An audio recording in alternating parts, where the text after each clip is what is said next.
Hello everyone, welcome to this meeting of the Council. I'm Councillor James Caston, Chairman of Mid-Suffolk District Council, and I'll be chairing the meeting today. May I first remind you of some domestic arrangements. Toilets are situated outside of the meeting room, opposite the stairs. Cold water is available in the breakout area outside the meeting room.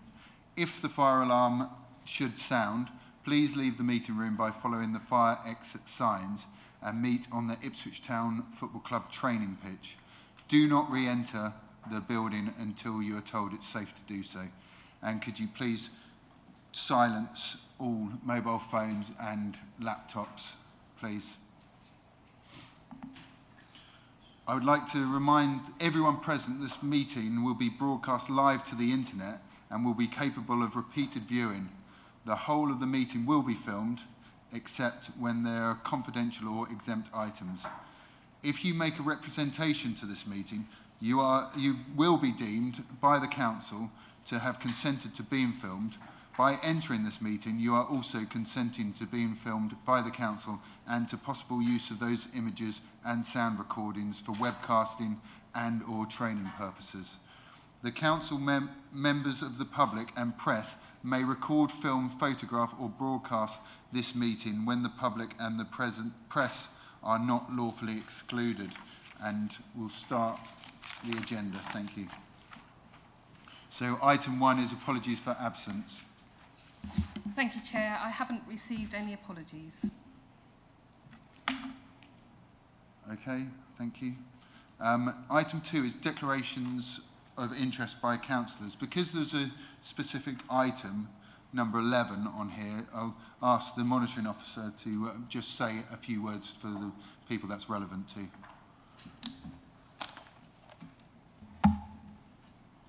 Thank you, Chair. Item 11 is dealing with the Community Governance Review, and I'm aware that there are a number of dual hatters in the Council chamber. And so I just wanted to take this as an opportunity to just clarify the whole thing about other registrable interests.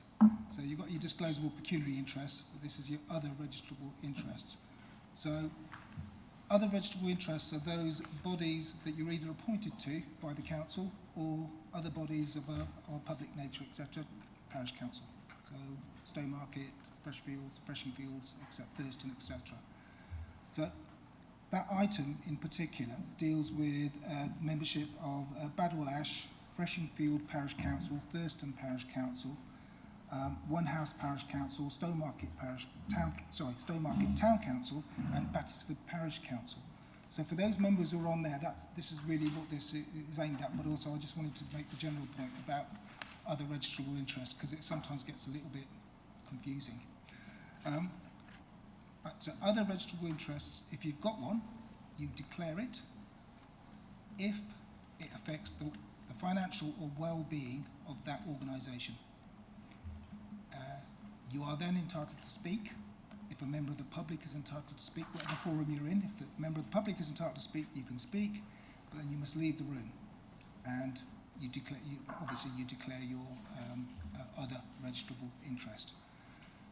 In respect of those three parish councils, Badwell Ash, Freshfields and Thurston, I've come to the conclusion that what's being discussed tonight is, item 11, is just the numbers of councillors.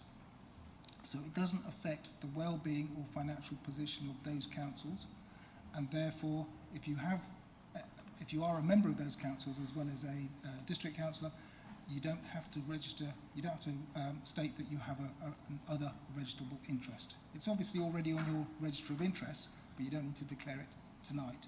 If you wish to, feel free, open it some transparency, and we'll make a minute of it, we'll make a record of it. But you don't have to. With regards to One House Parish Council, Stowmarket Town Council and Battersford Parish Council, again, item 11, the purpose of item 11 is to continue the community governance review in respect of those four authorities. So anyone who's a member of those, again you think, well actually will it affect the well-being or financial position of those authorities? It doesn't, because the decision is merely today is to just carry on. A decision that was already made previously to start a community governance review, carry that community governance review on. That's what you decide tonight. So it doesn't affect the well-being and financial position.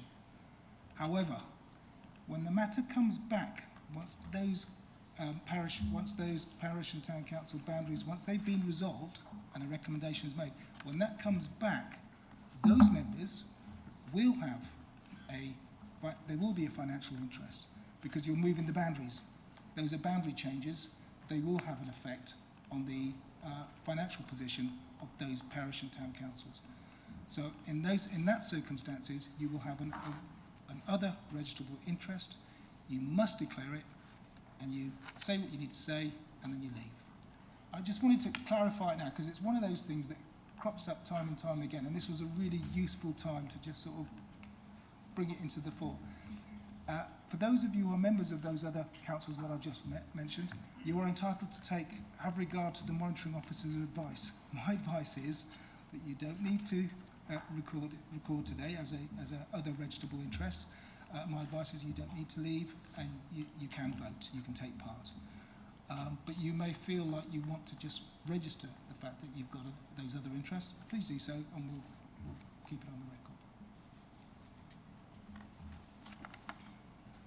Thank you very much. Is that, are these questions for clarity? Yeah, could we take those? Councillor Matheson. Sorry, Councillor Field, you're next. Thank you. Yeah, so that only refers to people who are members of the relevant parish councils, not those that represent them here at the district, while not being members of the parishes concerned. I think Arthur's nodding. It's a good sign. And the other point of information really is that that which affects Battisford will affect Coombs. The boundary change in the future, that's inevitably, if you're moving the boundaries, it affects two people. Thank you. Thank you for that. I'll add that to the list then. Coombs Parish Council to the list. But in terms of it's only in relation to those bodies on which you're on control and management, in a control and management position. So it doesn't, if you're representing, that's fine, but not only if you actually sit on those councils. Thank you. Councillor Field. Thank you. I'm sure I know the answer, but you missed Balham, which is a village, currently a parish meeting, which is intending to become a parish council, and I live in that village and have taken some part in the discussions that lead to the application to be a parish council, but there clearly isn't any financial impact of that as far as I'm aware at the moment. So I assume I don't have to declare anything, but... No, please. No, you're quite correct. Because it's a parish meeting, it doesn't come under the definition of another body. So no. But once it's a parish council, of course. Councillor Brewster, are you stretching your arm, or are you trying to get my attention? I am a member of Suffolk Town Council, and Could I take that declaration in a moment? I'll just speak to Councillor Amorason about the clarification, and then I'll do the declarations all together. Thank you. Councillor Amorason. Thank you, Chair. So I'm just wondering, so the councils in question in the left-hand column have to declare. I'm wondering if the adjoining boundary areas, you know, the other side of the boundary that are in question are also affected, because arguably that could still be like a financial change to that area. So, for example, I'm in Stowmarket, so I would eventually have to declare, but would, like the one house councillor, also have to declare? Monitoring officer. Yes, in the future, but not today. Mm. Yes. Right, is everybody quite clear on that? Yeah. Oh, Councillor Muller. Yeah, no, I would declare that obviously I am a member of Stowmarket Town Council and also a member of the Community Governance Review small group of councillors involved with that. Thank you, Chair. Thank you very much. Councillor Brewster.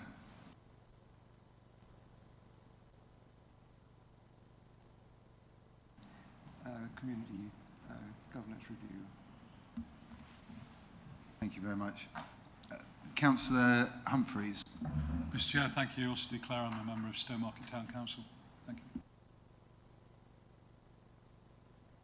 Councillor Epignon. I too would like to declare that I'm on the Stowmarket Town Council, Chairman. Right, is that all the declarations of interest? Councillor Morrison. I'm slightly confused. I thought it was just said that today we don't have to declare. In my view, I think if you feel like declaring it doesn't do any harm for that transparency. The monitoring officer is clearly said it's not necessary in his view for anyone to declare. But as in the spirit of transparency within the council, I'm happy to take declarations if people just want to do that. It's worth noting that if at any point in the meeting people feel like they actually haven't declared an interest, that exact moment that you realise in that meeting is the time to declare. And please, as a point of order, please declare that interest. So if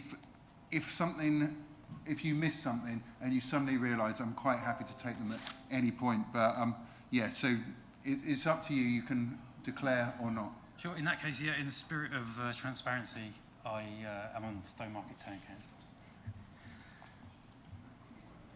Yeah, and we'll just have a comment from the monitoring officer. Sorry to take your time. There's just one other thing to say, because now that we've talked about other registrable interests, the last bit of the puzzle, really, if you like, is dispensations. So we've got a number of councillors here who have declared an interest. Absolutely fine.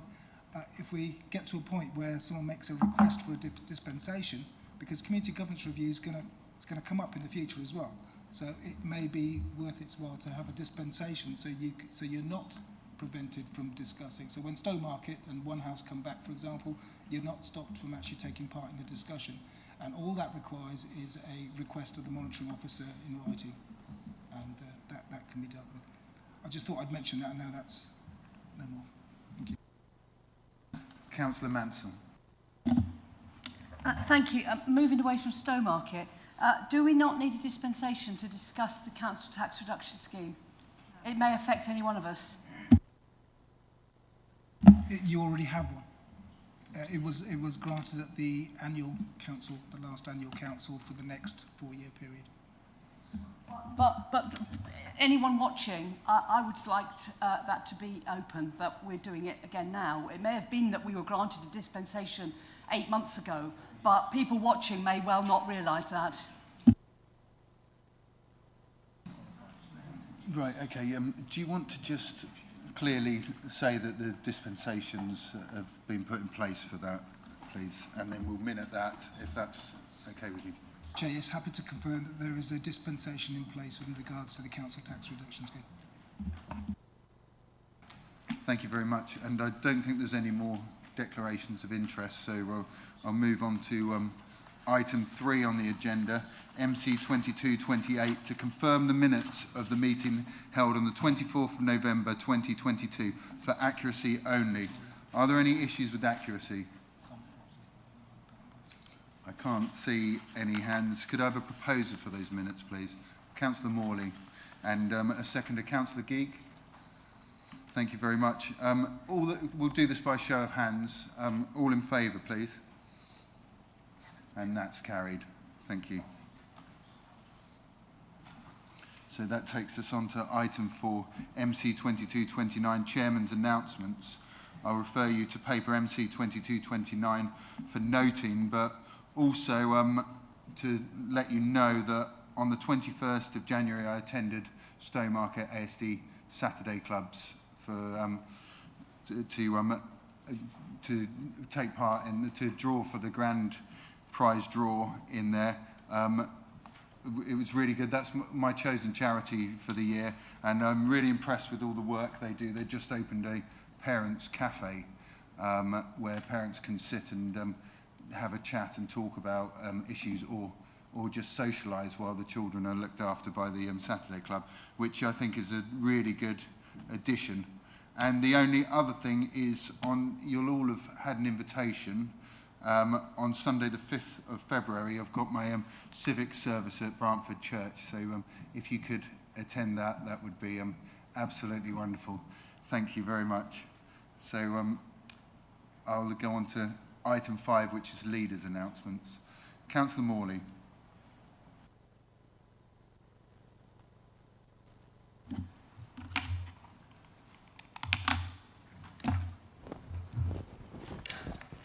Thank you, Chair. Since our last meeting, I'm pleased to say that Freeport East has received final government approval, allowing it to move forward into the delivery phase. The development of the Freeport, which includes Gateway 14 at Stowmarket as one of the 3 main development sites, is expected to create up to 13,500 new jobs. Getting to this major milestone is an important moment and the result of much hard work from a number of different organisations, including Mid-Suffolk District Council. The opportunities to welcome businesses to the region, as well as to create employment for people in and around Stowmarket and the Mid-Suffolk area, will provide a huge boost to our local economy. And I'm also pleased to report that this afternoon I attended the groundbreaking ceremony for the range.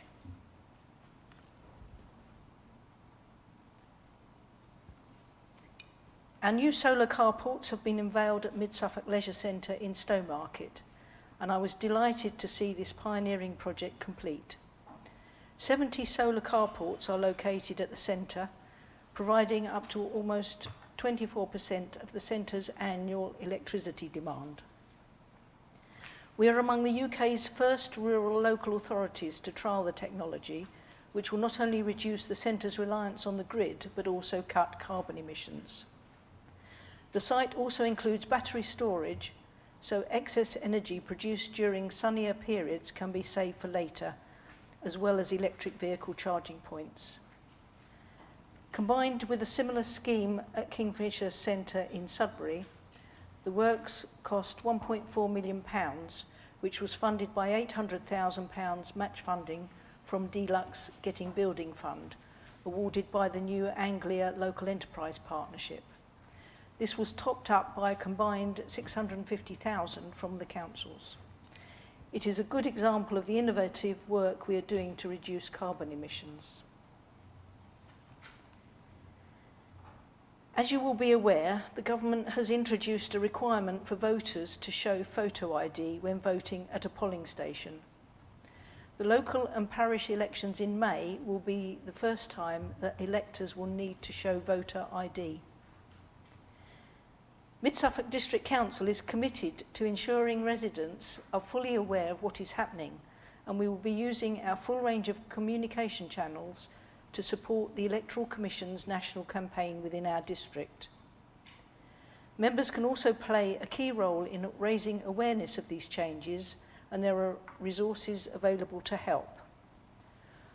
All members have been sent details of these changes to help you respond to any questions. This includes a summary of the accepted forms of photo ID that can be used in polling stations.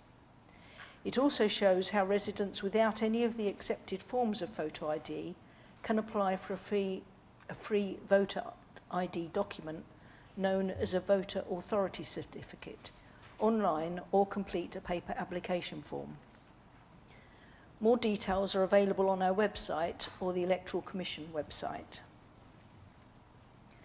And finally, our new fleet of environmentally friendly bin lorries has now hit the road, and I want to say thank you to the hundreds of our residents who suggested names for them. The 2-week-long competition saw over 400 individual name suggestions from people of all ages. This was a great response. The council's crew and waste team chose 22 from the shortlist and came up with an excellent list. So we warmly welcome Ed Shearbin and Gary Binnicker, amongst others, to their new rounds. Thank you, Chair. Thank you, Councillor Morley. Are there any... Councillor Eburn. Thank you, Chair. Just a point of clarity. Thank you, Councillor Morley, for your comments. On the solar carport, you said topped up with £650,000 from the councils. Was that a slip of the tongue, or was that from Mid-Suffolk, or was that Mid-Suffolk and Baber, or was that... If you can just clarify that 650,000, please. Thank you. I believe that was both councils, but I will check. And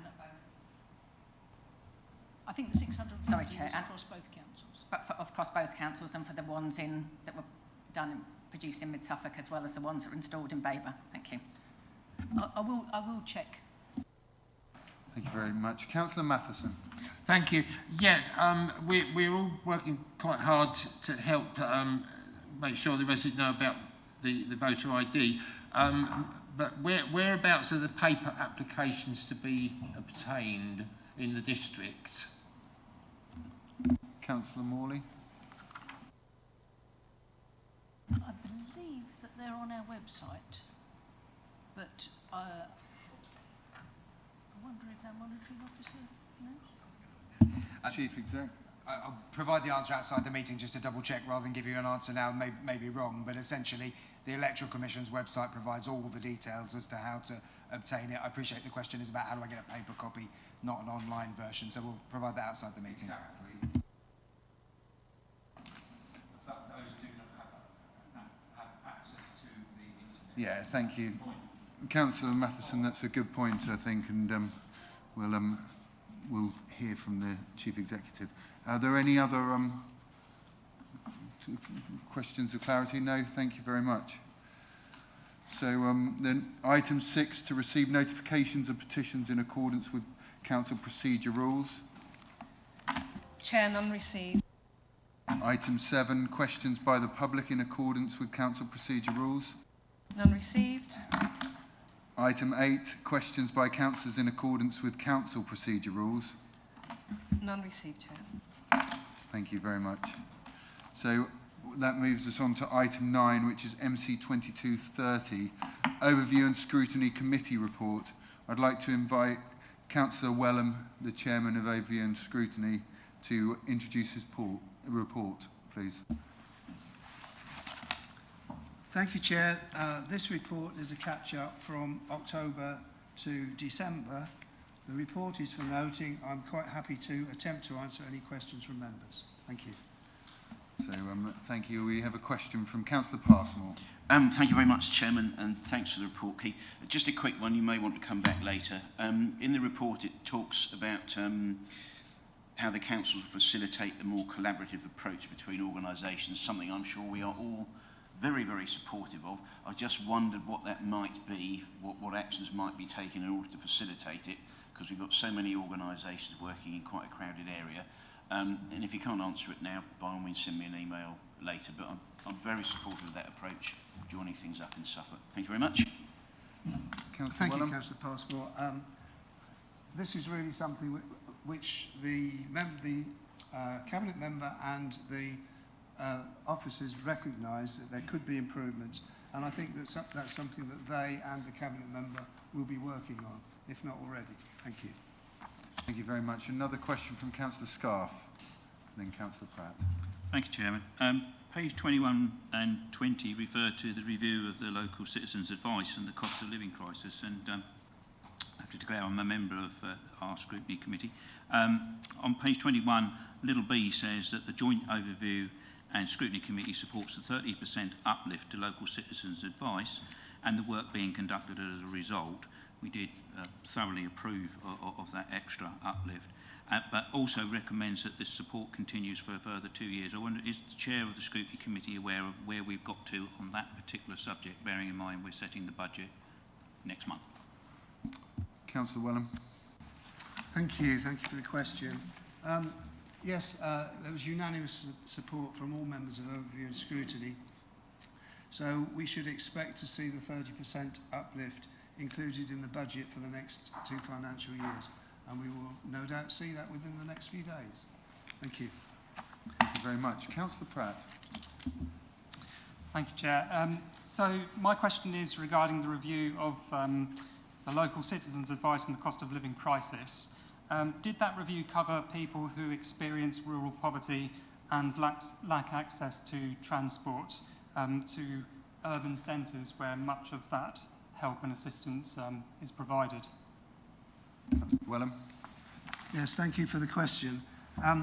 There was not a great deal of debate around that, but there were members of the committee mentioned various aspects of rural life that are obviously different from urban life, and from citizens' advice, their point is that they deal with urban and rural residents, so anybody who comes to them, they will deal with their concerns.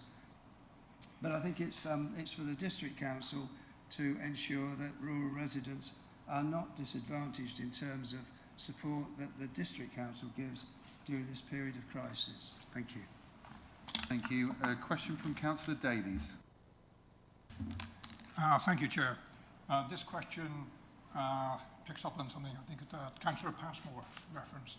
As in December, Suffolk gave us a presentation to the Scrutiny Committee, and during that they explained that both West Suffolk and East Suffolk formally support Suffolk. So she also explained that at this moment in time, Mid-Suffolk doesn't formally support Suffolk. So my question is really, can we support Suffolk, because it provides a great deal of good service to our parish chairs as well as our clerks. So both a formal link with them and possibly, preferably, some sort of financial support would be, I'm sure, greatly appreciated. Councillor Wellham. Chair, thank you. Thank you for the question. It isn't really for overview and scrutiny to tell the administration how they should support Suffolk. Clearly, Suffolk were asking for the support, and I trust that's something that will be dealt with. And again, I guess that's something which comes within the community's portfolio. Thank you. Thank you. Councillor Mansell. Thank you, Chair. I'm referring my question to section 3.2.2 on page 21 about the Scrutiny Cabinet Protocol. And I'd like the assurances of the Scrutiny Committee that we all as councillors can be assured that this taking on board this new protocol will improve the working relationship between Cabinet and the Overview and Scrutiny Committee. And I think this is great that we've got a successful outcome from the corporate peer review. Thank you. Thank you, Chair. Thank you for the question. Well, I can assure you that the Overview and Scrutiny Committee welcomed the protocol and will do everything they can to work closely with Cabinet. There was clearly a need for such a protocol. It was identified during the peer review, and we will just have to try to make sure that it does work better in the future. There have been some improvements. For instance, a tracker now of recommendations, and also we're anticipating that the meetings that the chairs hold with the leaders will be more fruitful than they have been in the past. Thank you. Thank you very much, Councillor Wellham. And with that, we'll move on to item 10. Recommendations from Cabinet and committees. And we will start with 10A, MCA 2234, which is the Council Tax Reduction Working Age Scheme 2023 to 2024. I would like to invite now Councillor Whitehead to introduce this item and to move the amended recommendations, please. Thank you, Chairman. As a council, we operate two council tax reduction schemes. One scheme is for those of state pension age, and it's a scheme prescribed by statute, and local councils are prohibited from changing any aspect of that scheme. A second scheme, the one we're looking at to amend today, relates to those of working age, where government gives us some discretion in its operations. Proposed changes to our local council tax reduction scheme for working age for 2023-24 were first put before Cabinet back in October last year. The various options were carefully considered, and option 3, which is clearly described in the report in front of us today, was chosen as Cabinet's preferred option. However, that was just the start of the process that concludes today. Before making any changes, the Council has a duty to consult on any proposed changes. Under the regulations, it must consult with any major precepting authority that has the power to issue a precept. It must publish the draft scheme, which clearly helps in the consultation, and also consult such persons as it considers are likely to have an interest in the operation of the scheme. And this latter includes not only council tax payers, where they presently pay full or part council tax, but also advisory and charitable bodies. So Cabinet duly authorised that formal consultation process, and it took place over a 6-week period in the late autumn. And the results of that consultation are set out in detail in Appendix D of today's report. I think firstly it's worth noting that only 28% of those responding actually benefit from the present reduction scheme, so over 2/3 of all respondents are paying council tax at full contribution rate. Nearly 4 out of 5 of respondents, 79%, supported a move to a maximum 100% reduction, and an even higher percentage, 91%, supported simplifying the scheme and reducing administration costs. The report then returned to Cabinet, who reviewed the responses to the consultation. The arguments for a simplification in the present cumbersome administration process, when taken in conjunction with the help that a move to a maximum 100% reduction will provide some of our most financially challenged residents, seems conclusive to me. My Cabinet colleagues all agreed. But the final decision is one for full council to make. Members should also note that we included a transitional protection scheme funded from our COVID-19 earmark reserve to ensure that we will simplify the scheme so no one is financially worse off from its introduction.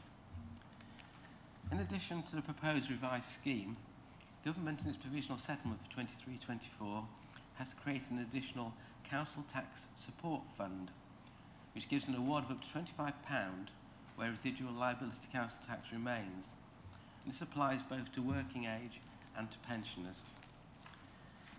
So in addition to the recommendation coming to full council that option 3 be used as a basis for the working age council tax reduction scheme in the coming year, we have the further recommendations that we dispute this council tax support fund provided by central government, and along with giving discretion to determine how any residual money remaining from this fund be distributed. Now, this is all set out in the supplementary papers. I would hope the report itself clearly sets out all the considerations and reasons behind the choice of option 3, along with the costs involved to the various precepting authorities.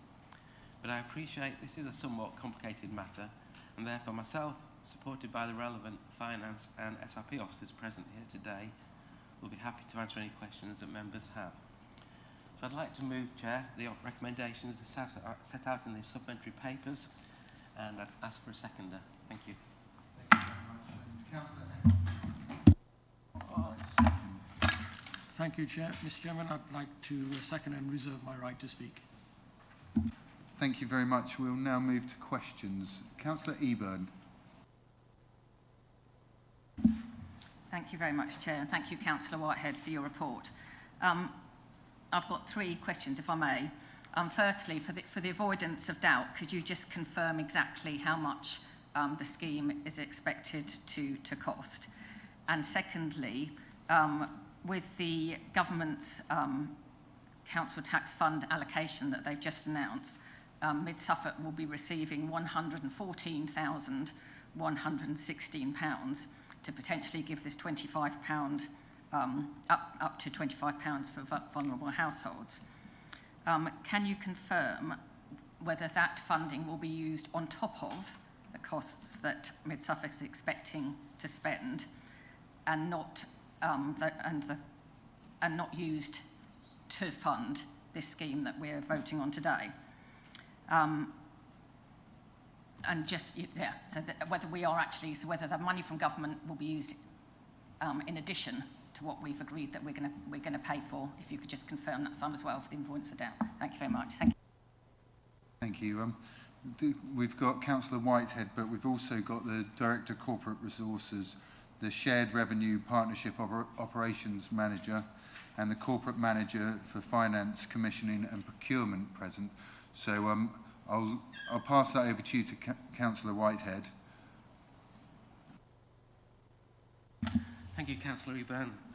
The costs of the scheme are set out on, actually under option 2, which is the same, has the same cost as option 3, which shows the cost, how it's spread out and affects the County Council, the Police and Crime Commissioner, how it affects Mid-Suffolk, and the average cost overall for parishes, although Mid-Suffolk is actually absorbing that and not passing those costs on to the parishes. So for ourselves, it's 16.6 million plus subsidising parishes to the tune of 6.6 million. Thousand, yes. Well, you know what inflation's like. The Police and Crime Commissioner, 19.8 thousand, and County Council, which obviously have the bigger bills anyway, 114.5 thousand. Okay. The money that's come from the government for this £25 or up to at least £25 as it's described, my understanding is that will be entirely used to distribute to those in need. I don't believe we've even taken an admin charge out of it all, and I'll just get the officers to confirm that.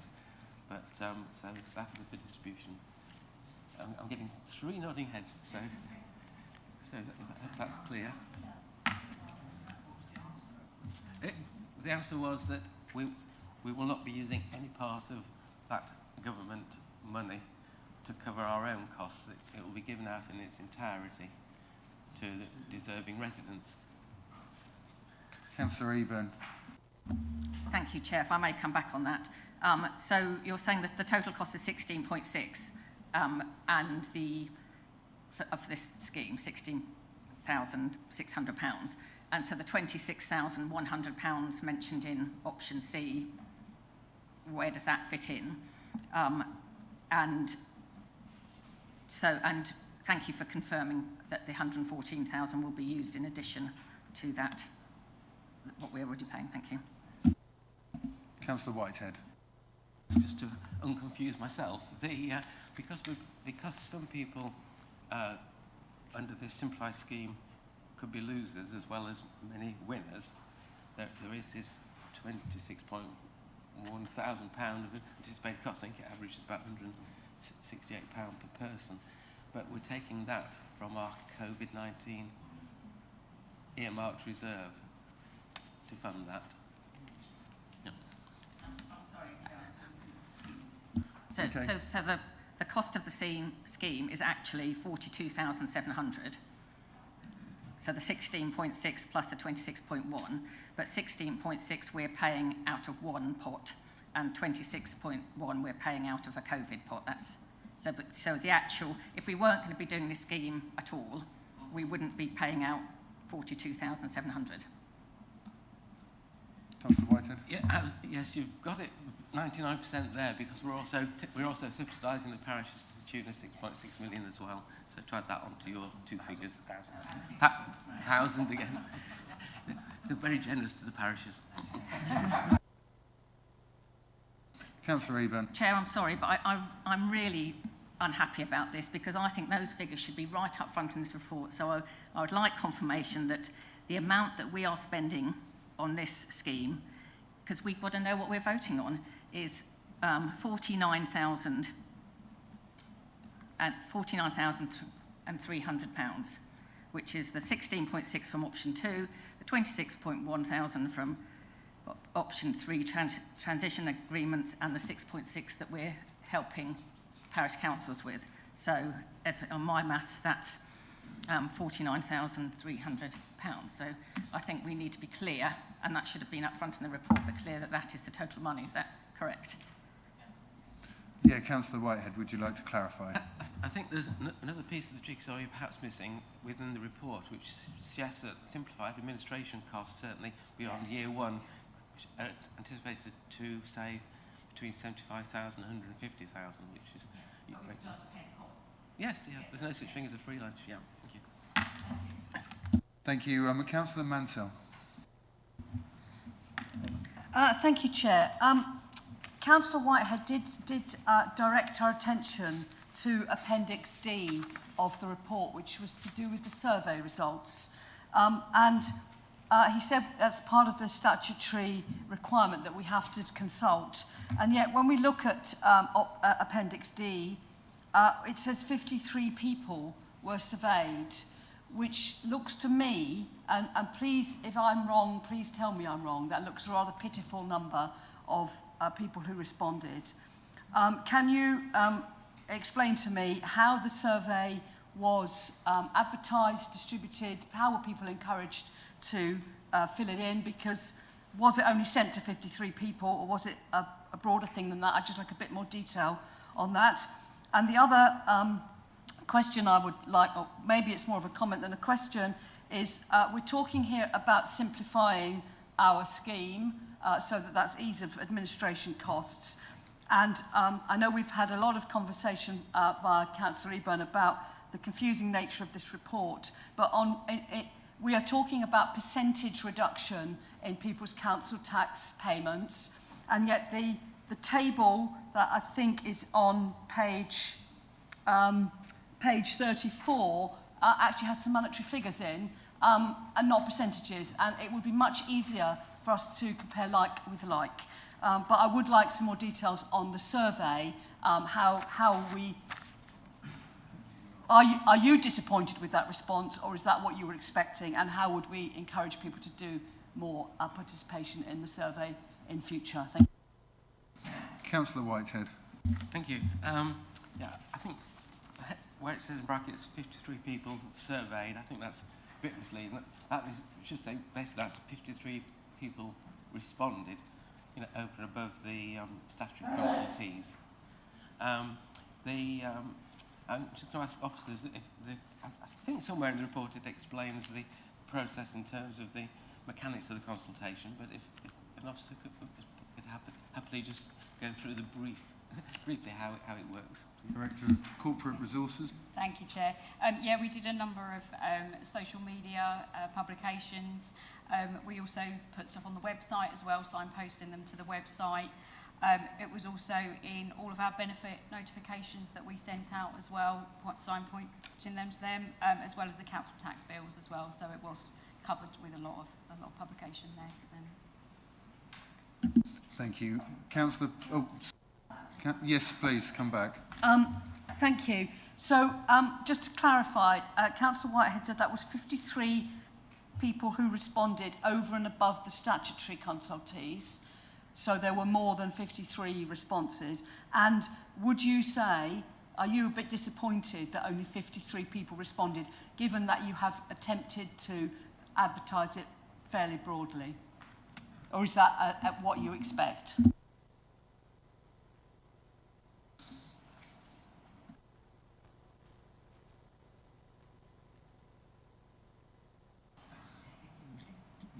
Councillor Whitehead. I mean, given how many residents we have, it's 80,000, 53 does seem a very sort of sad number, but you tend to find that the more contentious something is, the more people respond. So basically, I think given how the efforts we put into doing this, which I think has been explained, are quite varied, that I think it's fair to draw a conclusion that if only 53 people responded, that it's not seen as particularly contentious. Councillor Pratt. Thank you, Chair. Yeah, my question is based around eligibility and who those who may or may not be eligible for the council tax reduction scheme. So as I understand, this is going to be working off the back of universal credit. There may be individuals on personal independence payments who have a recognised disability, of course, may not be claiming universal credit. will they be eligible for this scheme? What about those who do not receive a personal independence payment but do have a recognised disability? Would they be also eligible for the scheme? If the question is no to either one or both of those, could some of that extra money coming from the council tax support fund be used to help these individuals? Thank you. Thank you. Councillor Whitehead. I shall refer that to Amy Mays, who is our expert. It's the Shared Revenue Partnership Operational Manager. Thank you. Thank you, Chair. So just to be clear, this is a change to an existing scheme. The scheme that we have in operation at the moment works off the back of the old housing benefit. Means-tested scheme, and all people on low incomes can apply and receive a council tax reduction. That scheme will continue for those people who are on those legacy benefits who haven't yet migrated onto universal. The scheme is offering a simplification to people who are on universal credit. If you work, you pay something. If you don't work, you pay nothing. But the main simplification comes because universal credit recalculates so often that people are receiving bills on a monthly basis, and before they're able to make their first instalment, their benefit recalculates again. So in answer to your question, anyone on a low income can apply. Anyone on a low income will be eligible for help under this scheme. Thank you. Thank you. And a question from Councillor Passmore. Thanks very much, Chairman. I just wonder whether I ought to declare an interest, actually, because this does affect the policing budget, and as a Police and Crime Commissioner, I'm afraid I'll have to make that decision on my own, as opposed to a council making a decision. Is it all right if I continue? Yes, it's right. fine. So one of the questions I wanted to ask, if you have multiple incomes in a house, how does that affect it? Because you could have, I don't know, 3 or 4 people living in there where the income is relatively quite high, as opposed to the council tax being down, as I understand it, to one individual. Is that taken into account with this scheme, and how is it all balanced out? I'm sure it is, but it's very complicated, but just some clarification would be helpful, please, Chairman. Councillor Whitehead. That's something, again, I'd like to just ask the officer to clarify, because I must admit myself that we often seem to talk about individuals on this, whereas obviously council tax is raised on a house and a household. So, again, if I could ask Amy, please. Shared Revenues Partnership Operational Manager. Thank you, Chair. Council tax is a household tax. The council tax reduction looks at the household's income. So if you are a single person, or you're a couple, or you have a family with adult children, all of those elements are taken into consideration now. Universal, and we do those assessments, we do the means test that determines people's eligibility. If you're in receipt of universal credit, then the DWP undertake that means test. So they look at the household income and they make a determination as to eligibility based on the household income again. Thank you very much. Councillor Amoroson. Yeah, thank you, Chair.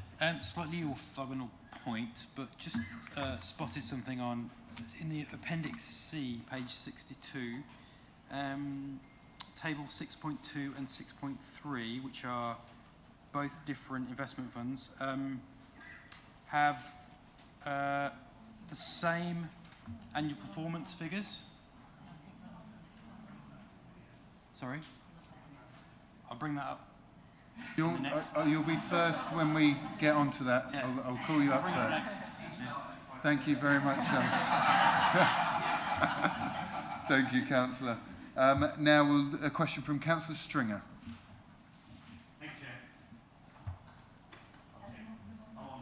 Chair. Oh, sorry. Unlike me to be in the wrong place. With the clarification on what we're actually about to vote on, you did say that the £25 payments were going to be extra, and they were going to be giving to, you said, deserving residents. How do we determine who's deserving? Is it those identified in the document that might fall foul of this, either carers and those not on PIPs, or even those with PIPs? Councillor Whitehead. Yes. Yes, sorry, perhaps my wording was perhaps a little careless, but I shall again ask our Amy to answer more particularly just how this scheme, which came out pretty late, I think, just before Christmas, as part of the provisional settlement, just how this will actually work, which is why it's in supplementary papers. Thank you. Thank you. This is the Shared Revenue Partnership Operational Manager. Thank you. So the awards of council tax support, the £25 will go to anybody who's in receipt of council tax reduction. So pensioners and working age who have a balance left to pay. So if we move to 100% council tax scheme, then there is nothing to pay. However, for people who earn a little more or who have other income, that means test will mean that they have something to pay. And certainly people who work and are on universal credit will make a contribution. So the £25 will apply to the balance that they have remaining, or up to whatever the balance is. Thank you very much. Councillor Carter. Yes, thank you. Just to clarify, sorry if I got myself confused. I understand that those who still can apply if they're on PIP and not on universal credit. But we're talking about as well up to 100% reduction, which is named, or council tax reduction named on universal credit. Will the 100% reduction also apply to those applying for this scheme, or is it only for those on universal credit? Because that doesn't make it clear in these notes here. Councillor Whitehead. I think it's both, but just to be safe, I shall just get clarification and a nodded head, which means yes, it's both. Thank you. Okay, thank you very much. So that's the end of the questions. So we'll now move on to the debate part of this. Councillors will be allowed to speak once and for no more than 3 minutes. Would anybody like to start the debate? Councillor Eburn. Thank you very much, Chair. Firstly, I just want to say that I will be supporting this recommendation. I think anything that we can do, both to make life easier in terms of administration of schemes like this for officers, and also for residents, but also to ease that the burden on the most vulnerable residents. I think even if you're getting a bill per se and you don't know what it's going to be per month, even if it's going to be a few pounds and you're desperately trying to budget, it's very difficult. So anything we can do to help that, I really welcome. I am concerned that that we've had to work through what are the actual costs of this, and that hasn't been very clear in the papers, and I think I'd like to see that addressed better in the future.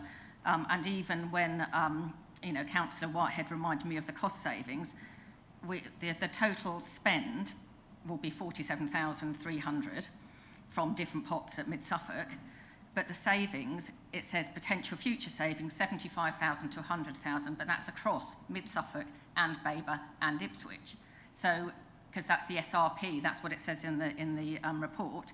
So, we still don't know, and I think I would, if this was just saying we were going to spend 47,000, let me make it clear, I would say let's spend the 47,000, but it would be good to know what the actual amount of savings would be for Mid-Suffolk rather than for the overall group of councils.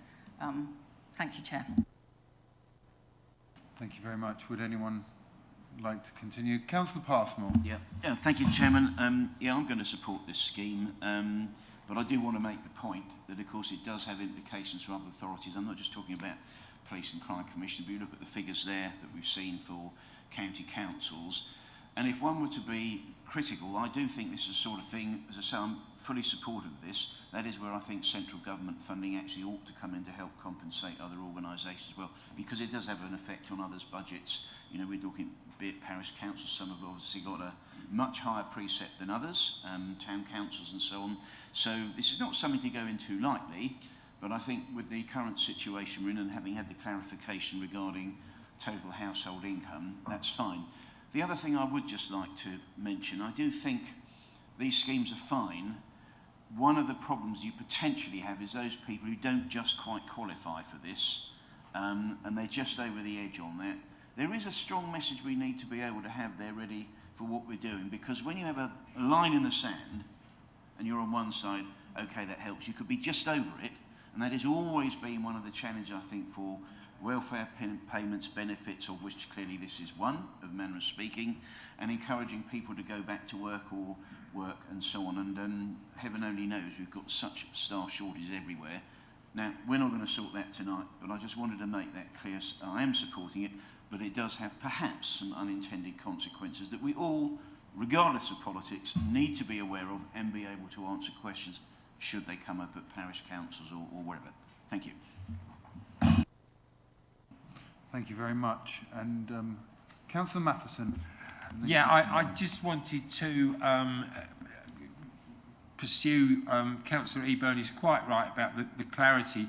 Can we ask that the Communications Department get a press release together which clearly sets out what's happening here? Because I fear that anybody watching the YouTube now or later will be scratching their heads somewhat.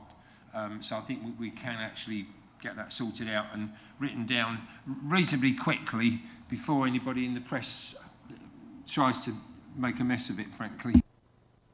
Thank you, Councillor Matheson. Councillor Mellon. Yeah, thank you, Chair. I mean, I think now that we've sort of understood exactly what's happening here, I think, you know, it's clearly an eminently sensible tidying up of procedure which benefits our staff in terms of making their life easier and reducing the amount of administration. It benefits the beneficiaries, as it were, and I'm certainly going to be supporting it. Thank you, Chair. Thank you very much. I can't see... Oh, Councillor Morley.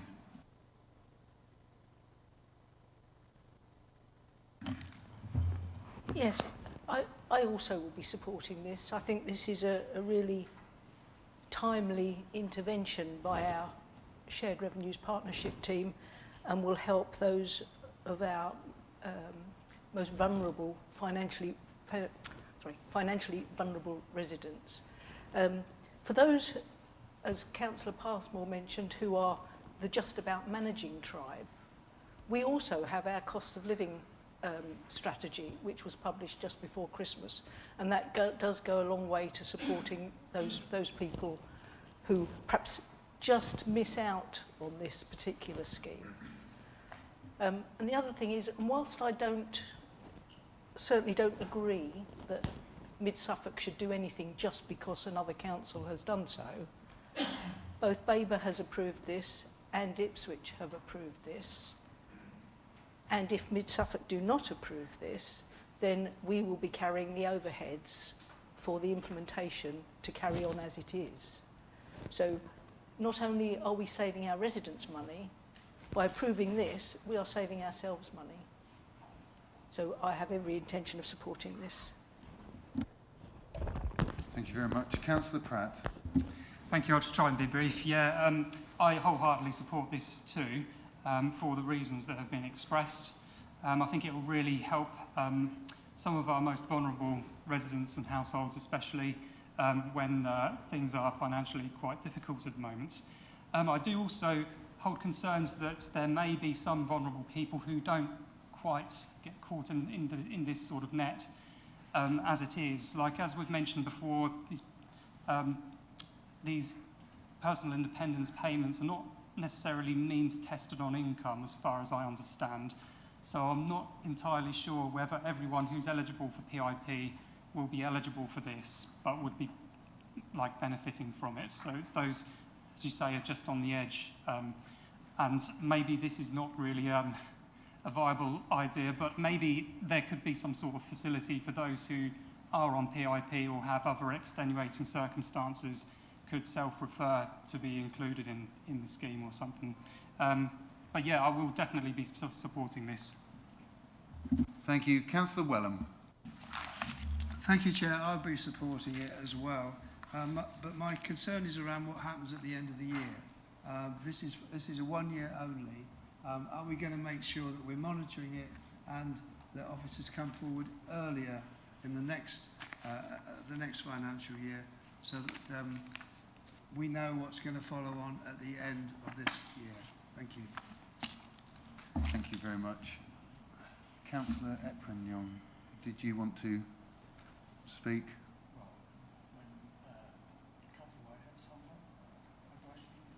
Yeah, would you like to speak now if you're going to? Thank you. Thank you, Mr. Chairman. As the seconder of this proposal, I will definitely be supporting it. I'm also pleased to hear from Councillor Morley with regards to the point that Councillor Passmore raised, that you know, we have another safety net for those that are kind of borderline with regards to this particular scheme.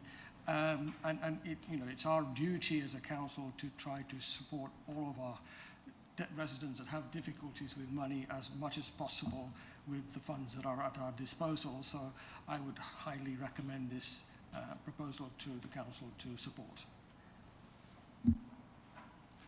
Thank you very much. Would you like to add anything, Councillor Whitehead? I'd just say I'm glad to hear it seems to have support across the council. I think I'm fairly pleased that in my introductory speech I did say that it is a somewhat complicated matter. But I do feel that within the papers it did set out quite clearly you know, the cost of the individual precepting authorities. Perhaps we could be more clear in terms of the fact that we were subsidising the parishes, but the figures were in there, and the transitional protection scheme and the cost of that you know, was clearly shown as a separate cost. And but overall, you know, in terms of criticisms, if you like, of the report, you know, we'll take those on board. Officers are here and have heard them in terms of any future clarification for future reports. But you know, I hope it can get universal support. This, thank you. Thank you very much, and we'll take that to the vote now. I will now ask the Corporate Manager, Governance and Civic Office to conduct the electronic vote. Thank you, Chair. That is now showing in blue for councillors to cast their vote.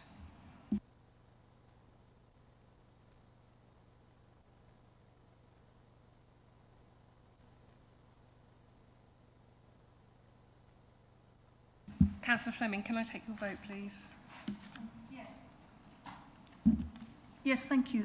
4, please. Thank you.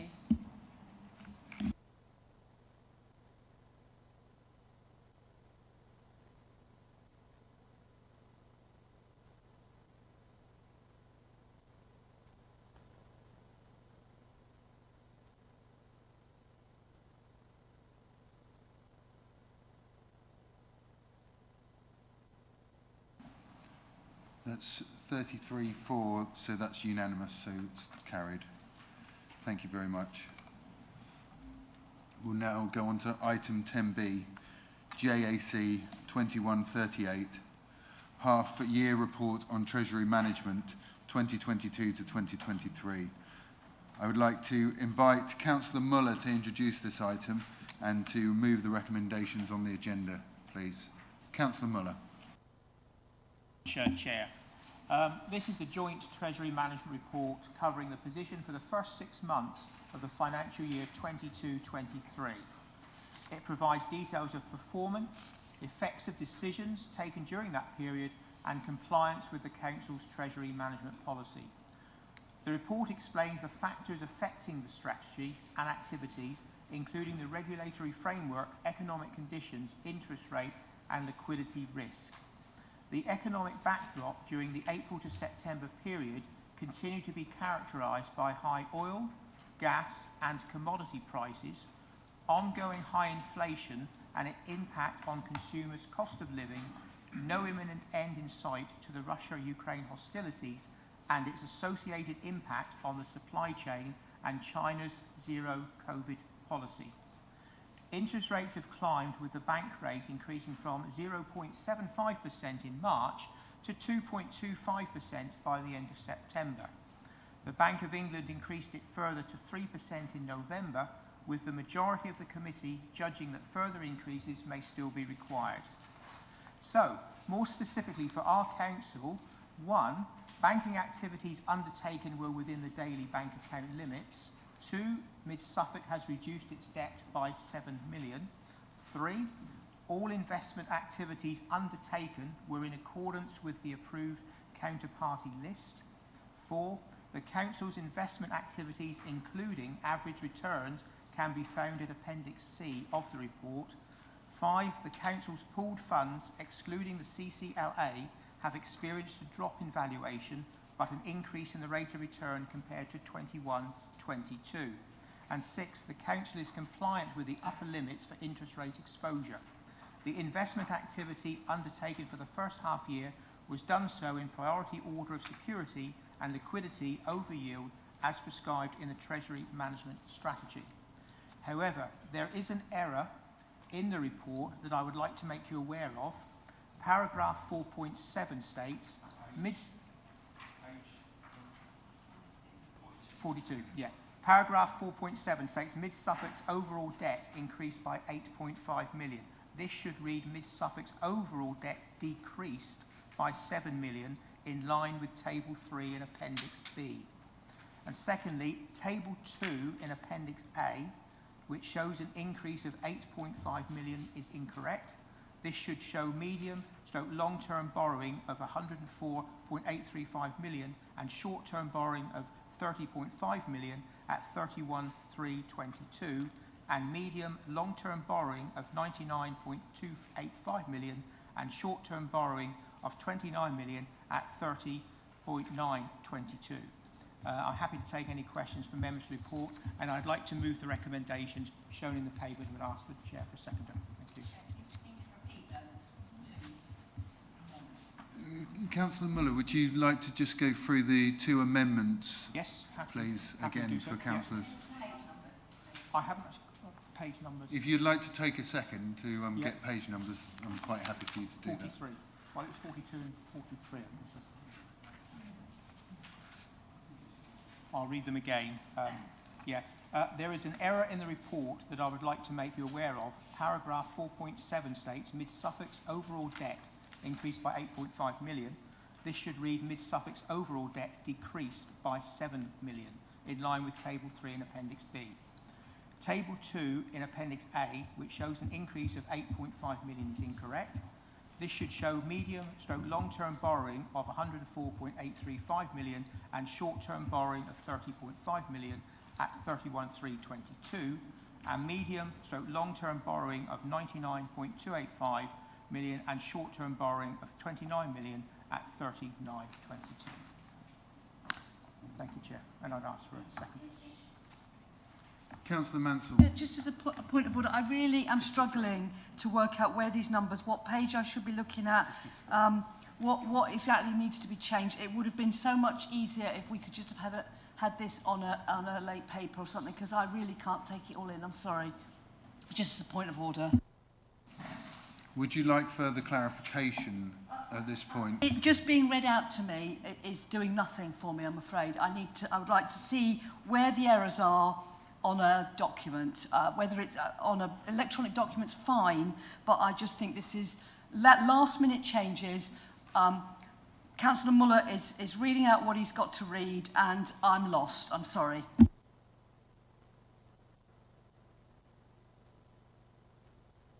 Councillor Geek. Thank you, Chair. Could I make a suggestion that we just have it once more, but slowly, so that we can... the second one. The first one I think most of us have got because we know it's on page 43. If you read out the number that it is in the document, then we can do a Control F and find it, and you give a little pause, and then when we found it, you can tell us what it should be, and maybe we can write it down. It's just that when you say 104,872 million, and then on table 2, and it's very hard, slow would be great. Thank you. Yeah. Okay, we'll just go to the Corporate Manager, Finance, Commissioning and Procurement for clarification, but we do need to get this exactly right to do this, so it may take time, but we want to make sure everyone's got exactly the right figures in front of them. Thank you, Chair, and apologies that this error has come through to the report. So, Table 2 on page 53 has the incorrect borrowing figures in it, so it has the incorrect figures. Table 3 on page 55 also has borrowing figures, and that has the correct borrowing figures that show that the movement has gone down by 7 million.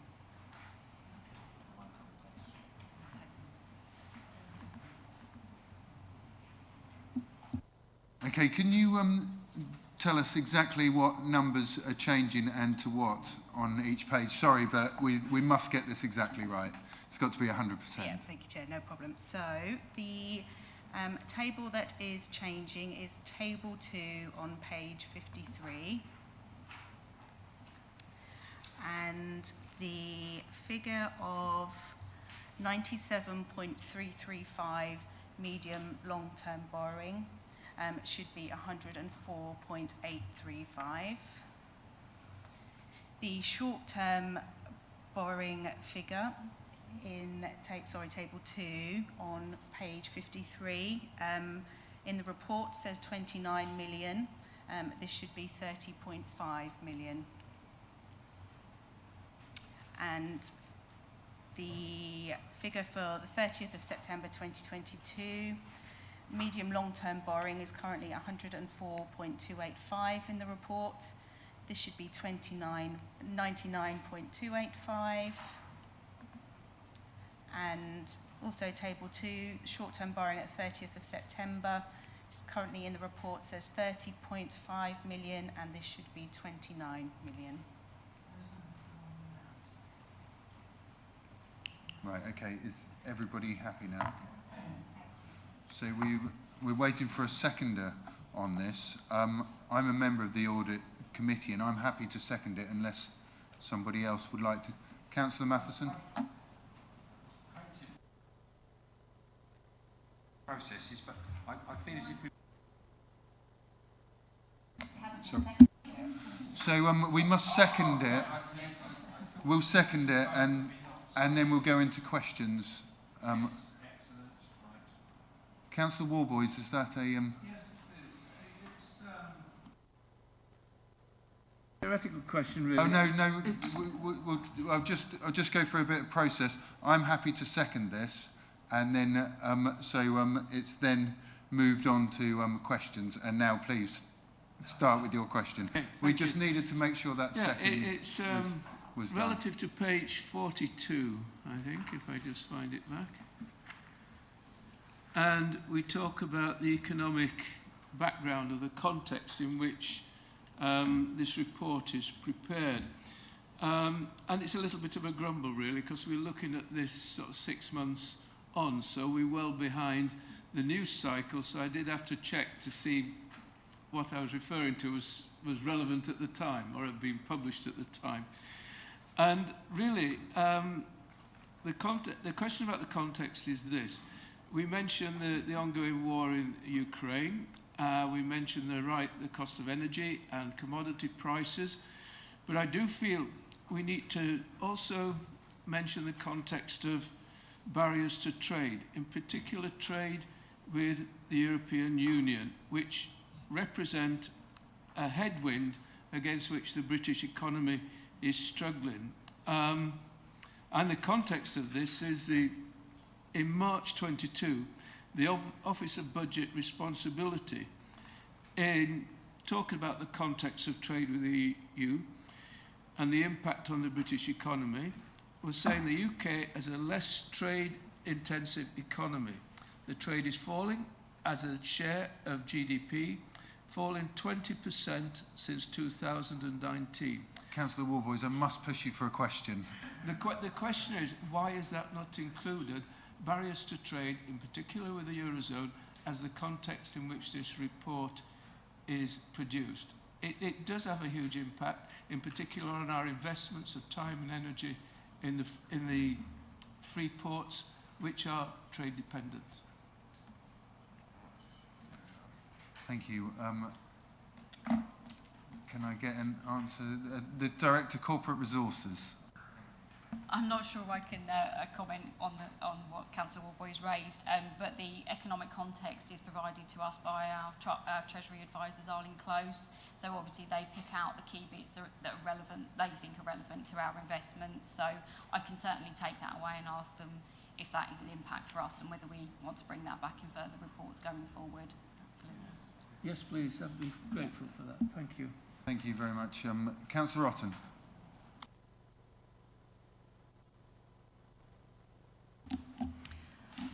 Thank you, Chairman. I'd just like to query on page 62. It's paragraphs, well, it's kind of 114 through to 117, where it states the international financial reporting standards for pooled fund status, etc., etc., and then goes on to say the Department for Levelling Up Housing Communities undertook a consultation on the state of the statutory override, and then goes on to say their decision is yet to be announced. And I think it's important that we understand what is happening here. It's when I see statements like unusable reserves that it would be important to know whether there are possible changes in how councils are able to manage. Thank you.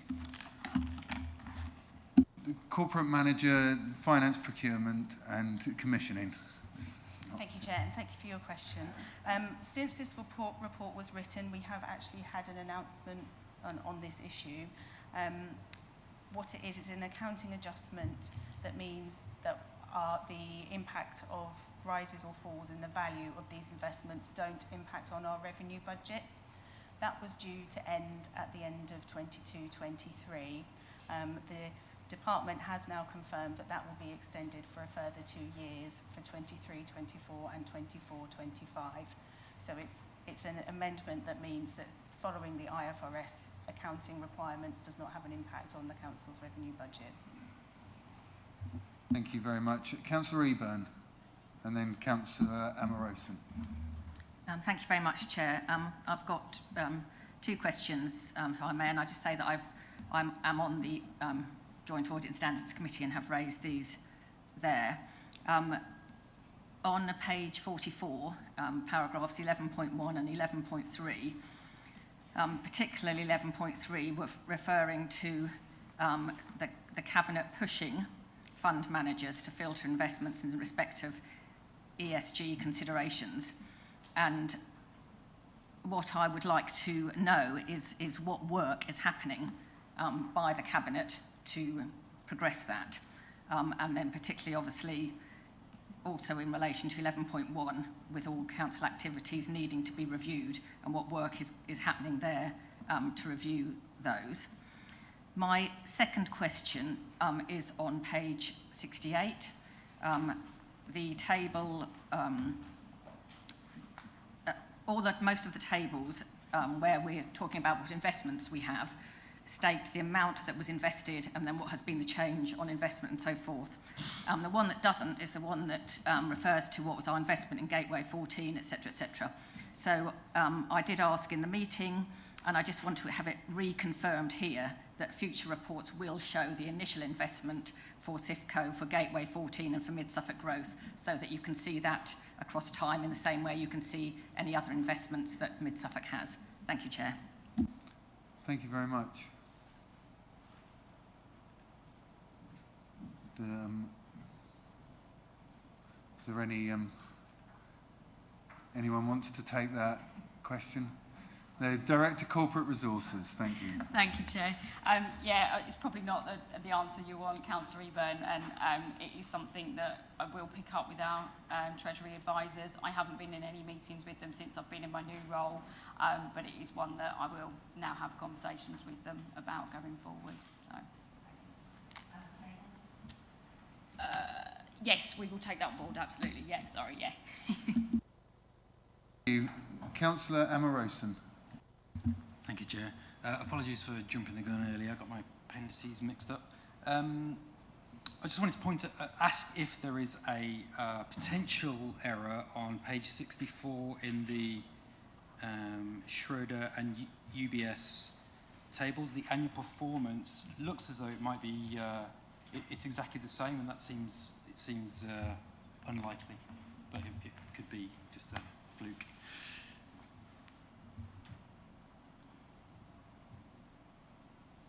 Corporate Manager, Finance, Commissioning and Procurement, please. Thank you, Chair. Thank you for your question.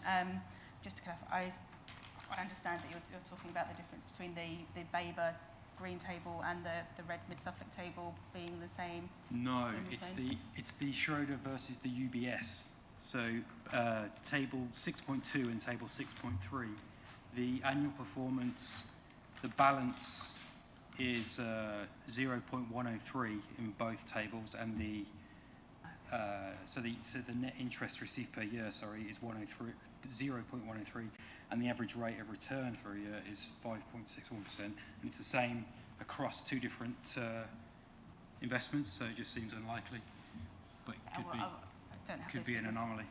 With me, but I will check those for you. Cheers.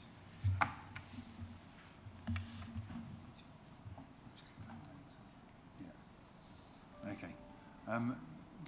Councillor Matheson? Yes, Chair. Yeah, I have a question, and this relates on page 60. And I wanted to ask, this will probably need to go back to the director again, we've frequently, when we ask the questions about ESG filtering and so on and so forth, we're frequently given the answer, which essentially is written down on page 6, paragraph 1.6. And I'm just wondering, has the CIPFA code and the government guidance on Treasury still not begun to recommend that we take into consideration ESG criteria as well as the security and liquidity which we are, and prudence which we are frequently urged to do? Thank you, Chair. Director Corporate Resource. Sorry, thank you. Got ahead of myself there. We're not aware of any conversations happening with CIPFA at the moment. My colleague to the left is actually taking up a post with CIPFA in April, so actually I might give her a nudge to have a conversation with them. It certainly is something we discuss across Suffolk as well, because we've all got investments similar to this as well.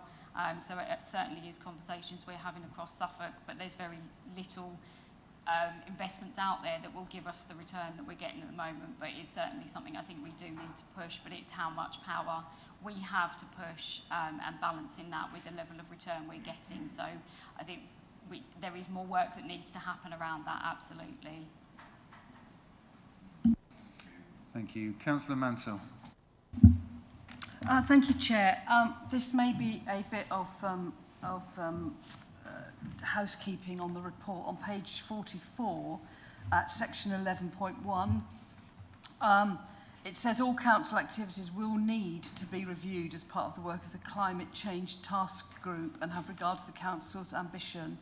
I was under the impression that the Climate Change Task Group was a task and finish group and had finished and was no longer meeting.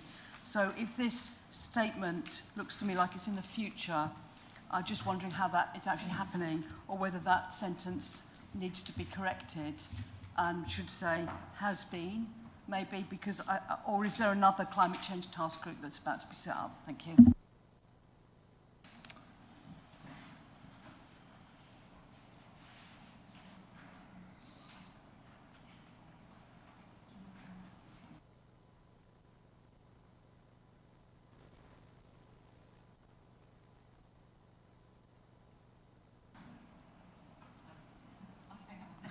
Thank you. Director Corporate Resources. I've just had it confirmed that the task group is no longer happening, but that doesn't mean that we won't continue to feed into the work of the climate change and make sure that we review this activity through whatever guise we need to going forward through that climate change agenda. Okay, thank you for your questions, and we'll now move to debate. Would anyone like to start the debate? Councillor Passmore. Yeah, right. I won't speak long. I've got a lot to say tonight.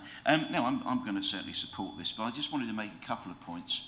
I can remember many years, and one or two others will remember here. I know Andrew certainly was here, and Penny and Mike and one or two others.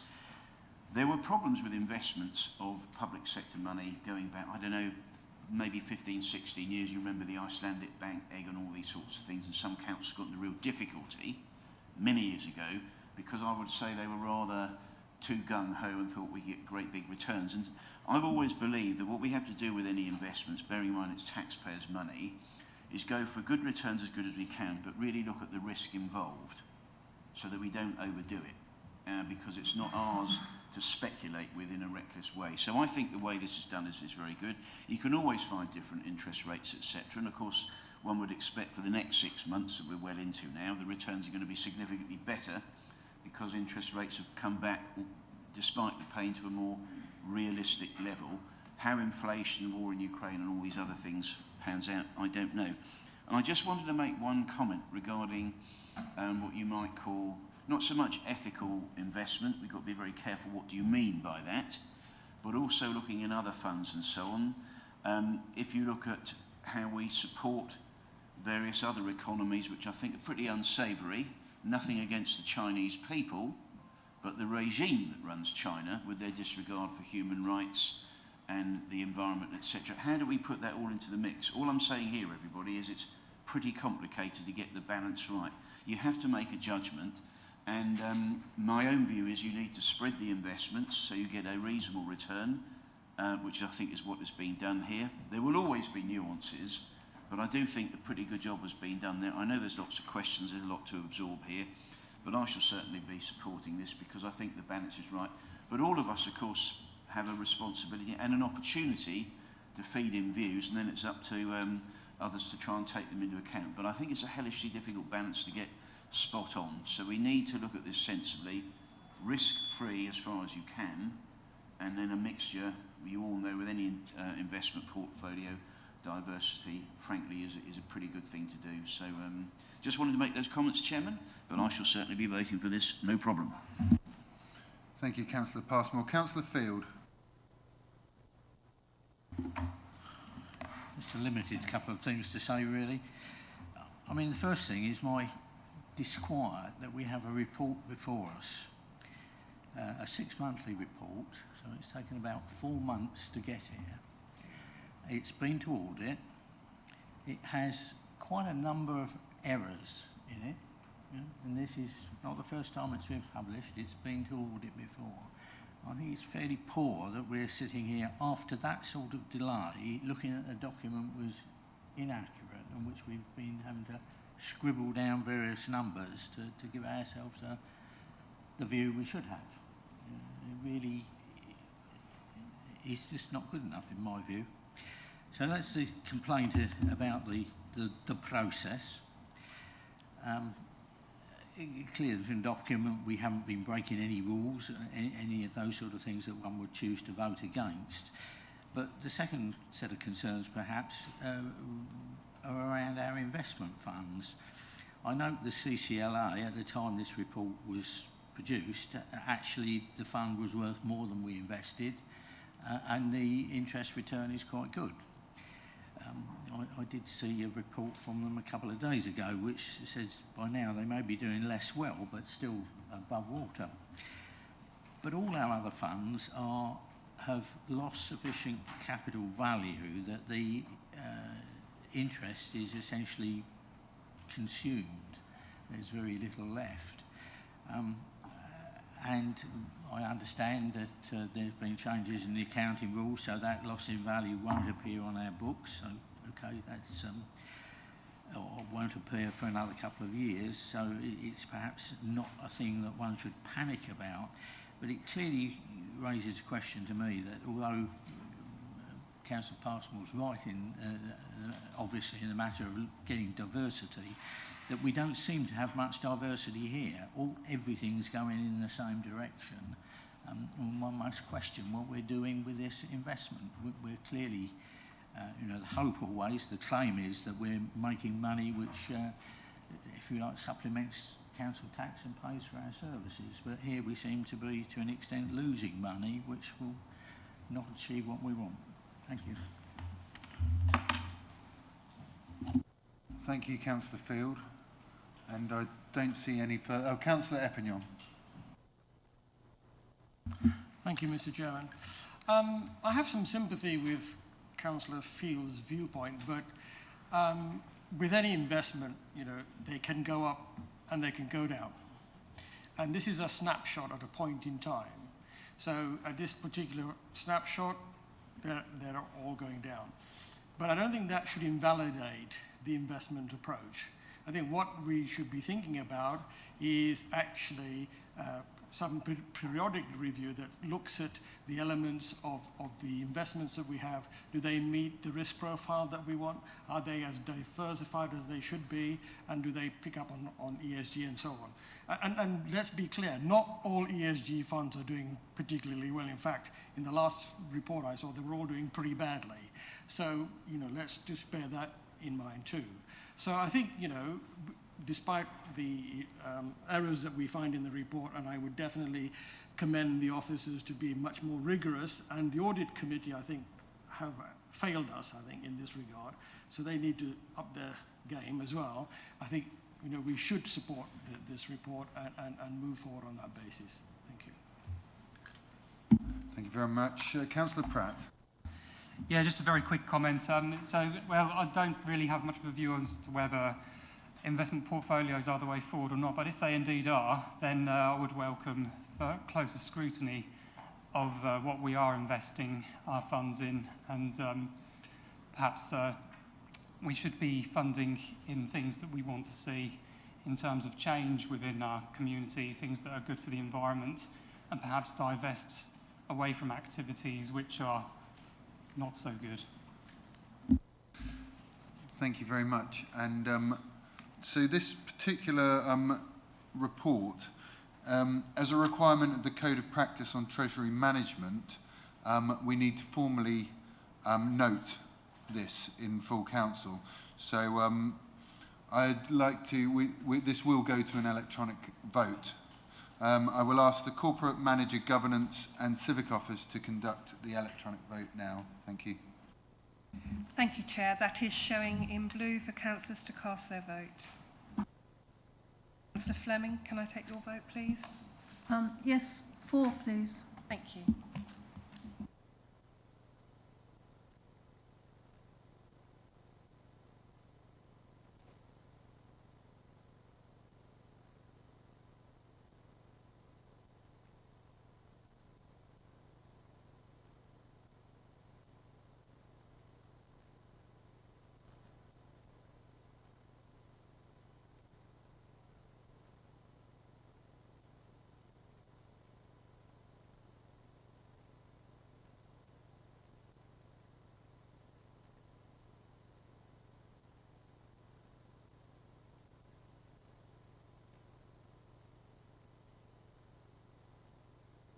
Councillor Guthrie, are you having technical issues?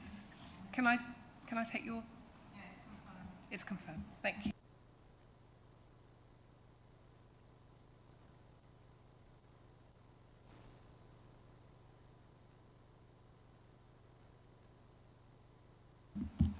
Chair, that is 30 votes for, 2 against and 1 abstention. Thank you very much. That's carried. So this meeting's been going an hour and a half. Do you want to push on with the meeting, or do we want a 5-minute comfort break? Yeah, everyone's happy to carry on? Okay, thank you very much. So we'll go on to item 11, MC 2231, Community Governance Reviews 2022. An updated report has been tabled, and I'd like to invite the Monitoring Office to introduce that report. Thank you. Thank you, Chair. So the report is in the supplemental papers, mainly because I made a change to the recommendations. So the initial recommendation on the report was to conduct a further community governance review following the county council elections in 2025. Statutory guidance is that any community governance review should be completed within a 12-month period. The working group was set up in March 2022, so it's meant to be completed by March 2023. It clearly isn't going to be completed within that time frame, and the reason for that is, as we move forward, there is a requirement to have adequate and reasonable consultation. The Local Government Boundary Commission for England have already conducted reviews of the electoral wards and the electoral boundaries and ward boundaries and district county boundaries in 2018, 19 and 2021. On the back of those reviews, they've got orders in place. Some of those orders don't actually come to fruition until 2027. But the issue here is that you can't, if you haven't done adequate consultation, the Boundary Commission will not give you consent. So even if you go through the whole of this review, you change the boundary, you then go to the Boundary Commission for consent, and they say if you haven't done adequate consultation, you're not going to get it.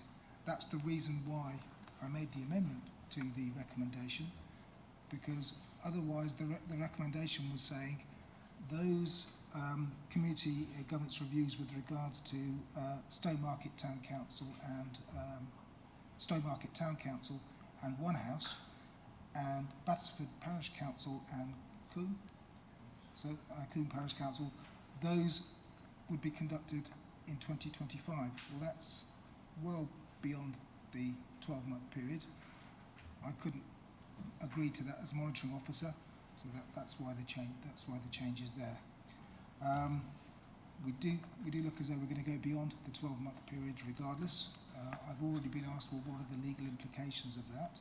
The legal implications of that are potential judicial review of the councils not doing it within the 12-month period.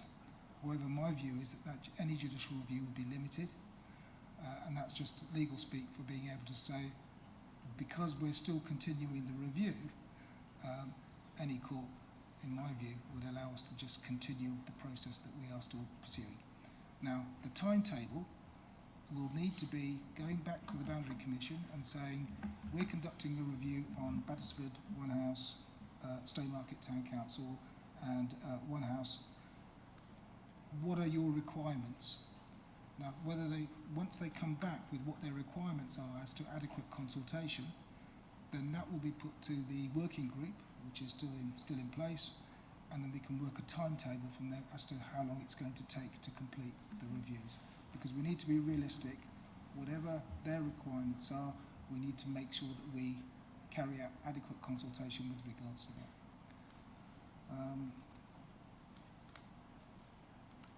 That's it, Chair. I have no further, unless anyone has any questions. Okay, thank you. Well, before we go to questions, could I have a proposer for the record? Councillor Richardson, and a seconder, Councillor Whitehead. And we'll now go to questions, and questions will be directed at the monitoring officer, not the proposer and the seconder. Does anybody have any questions? Councillor Otten, and then Pratt. Yes, I'm afraid it isn't a question. I'm going to have to make a statement now, in that I am disappointed. There will be debate for the... Yeah, I realise that, but if the question is why, as part of the community governance review, why we are now being presented with a recommendation. The community governance review was not tasked to provide a boundary review. We were just there to look at the community governance requests by the relevant parish councils. So I would like to know why we are now being asked to complete a review which is unable to complete a review which is ongoing. I'll put that to the monitoring officer. It's important to note that he wasn't actually in post when this happened previously. Yeah, but I will let you...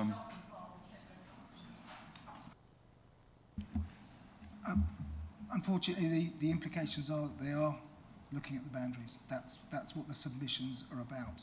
Certainly the Stowmarket submission, One House submission, and the Battersford submission. Thank you. Councillor Pratt. Thank you, Chair. So I am a ward member for Battersford, but as far as I understand, I don't have any other registerable interests to declare in making these questions and so on. That's great. So Battersford Parish Council, as it's stated in the report, has asked for changes to its boundaries to incorporate new developments that include Bowl Corner. and outlying properties as well. So the report states that there wasn't sufficient time to carry out the level of public consultation that was required by the Boundary Commission within the timescales of this review. I believe, or to the best of my knowledge, Battersford Parish Council requested the boundary review at the time that I was elected as councillor, so we're talking some years ago now. It's been active for a very, very long time. What I want to know is why was adequate consultation not carried out within this time frame? And if possible, maybe a question for clarity, how much more time is required for a decision, even if we can sort of give a ballpark? Thank you. Thank you. The Monitoring Officer.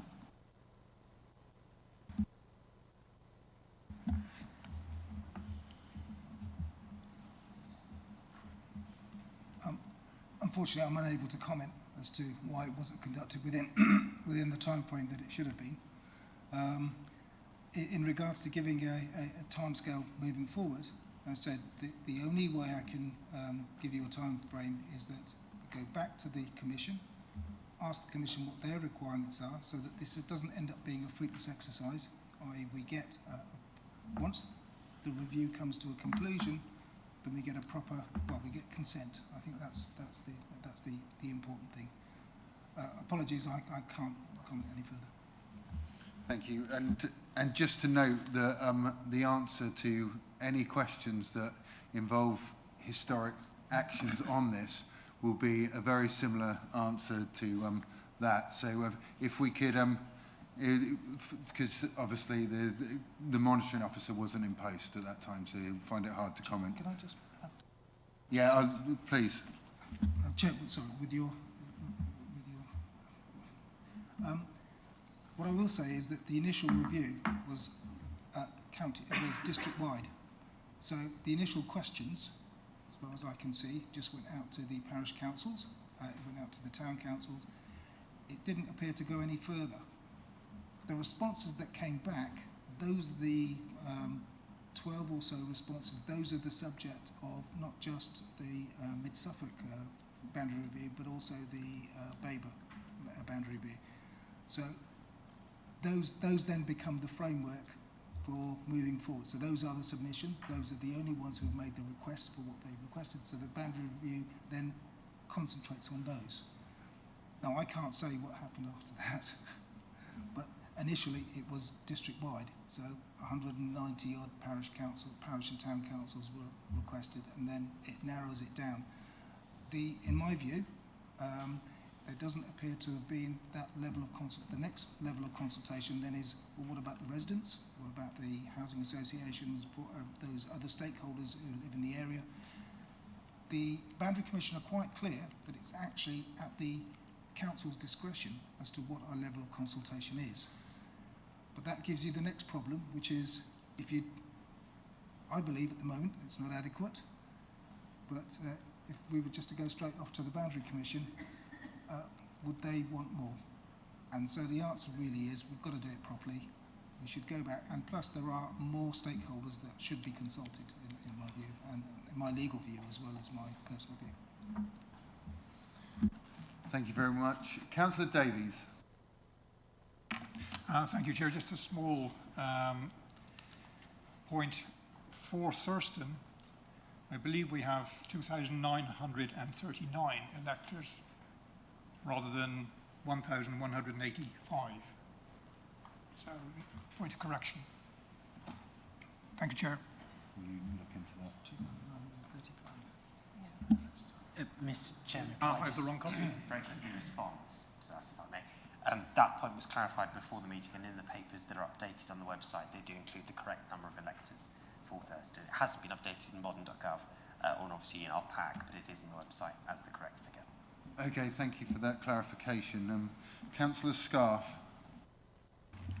Thank you, Chair. I think this whole paper gives me some concerns. I've got two questions, and I don't know whether the monitoring officer will be able to answer them.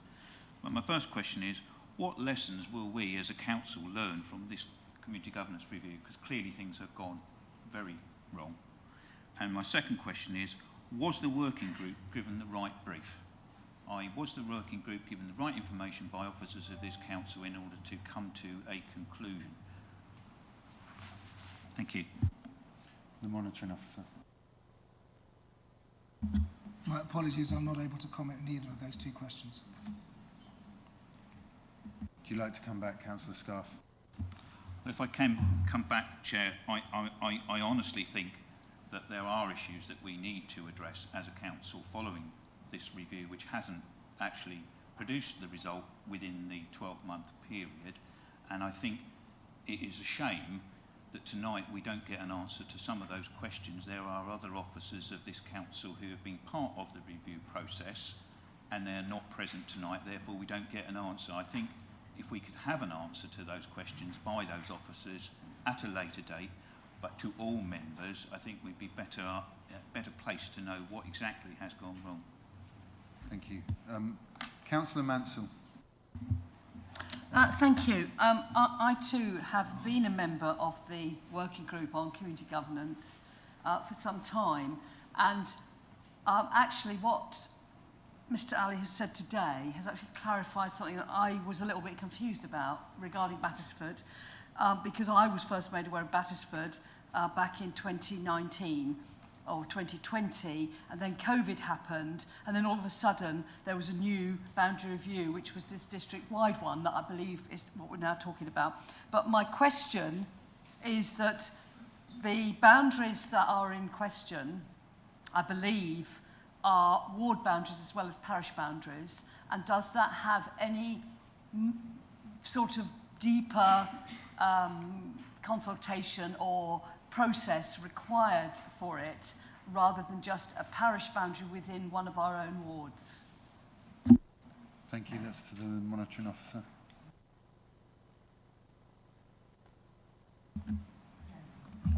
As I say, I'm seeking clarification from the Boundary Commission, but certainly more consultation than what's happened to date, because it will be affecting, I was not even aware of Coombe Parish Council.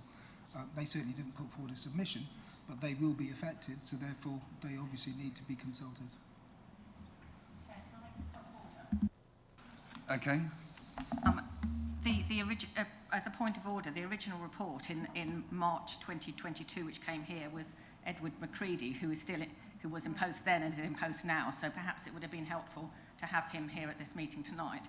And that original report was also from the leader of the council. So maybe some of the questions about whether this has been done effectively or not could be addressed by the leader. Thank you, Chair. Okay, thank you. Councillor Eppignon. Thank you, Chairman. I have to say I have a lot of sympathy with the two councillors who have posed questions which our current monitoring officer is unable to address because he wasn't around. But we had a long-standing monitoring officer prior to his arrival, and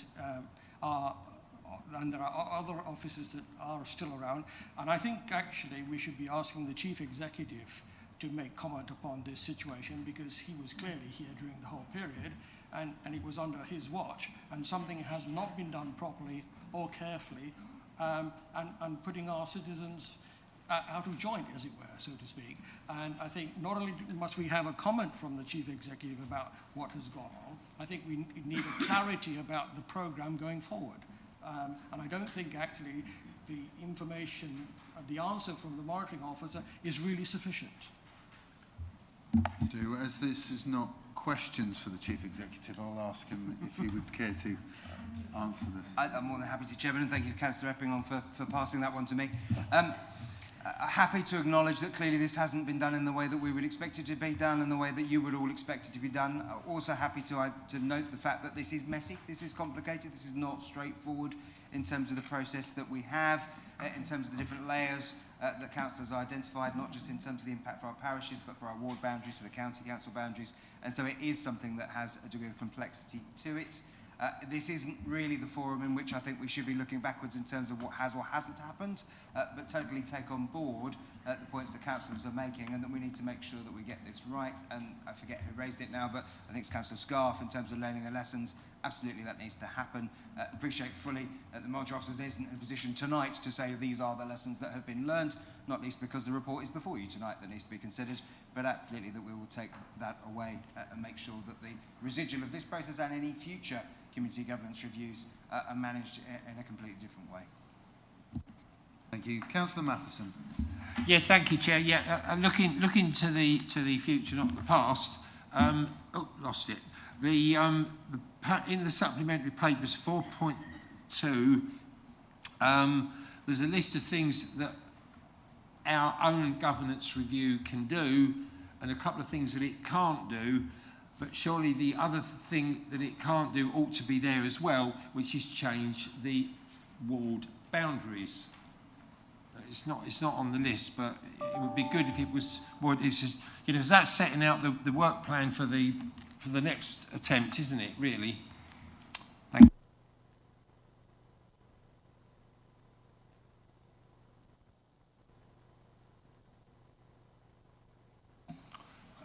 I'll go to Councillor Otten, please.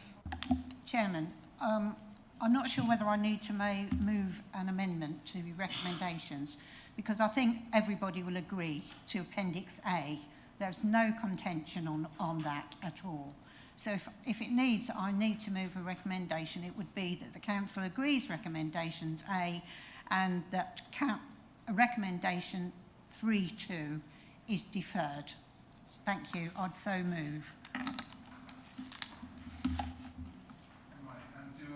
that a second? I'm happy to second Councillor Otten's amendment.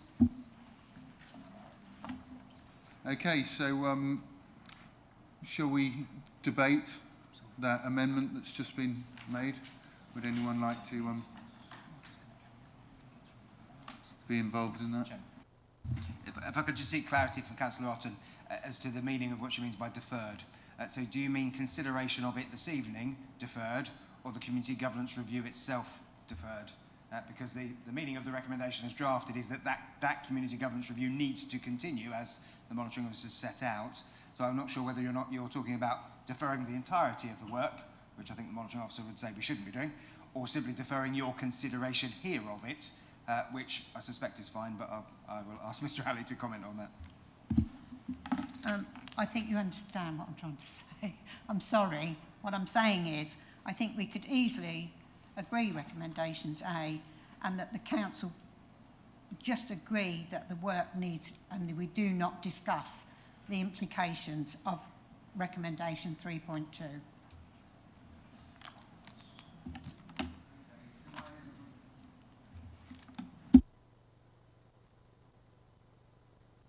Officer to clarify exactly what that means for what we're doing, the business here.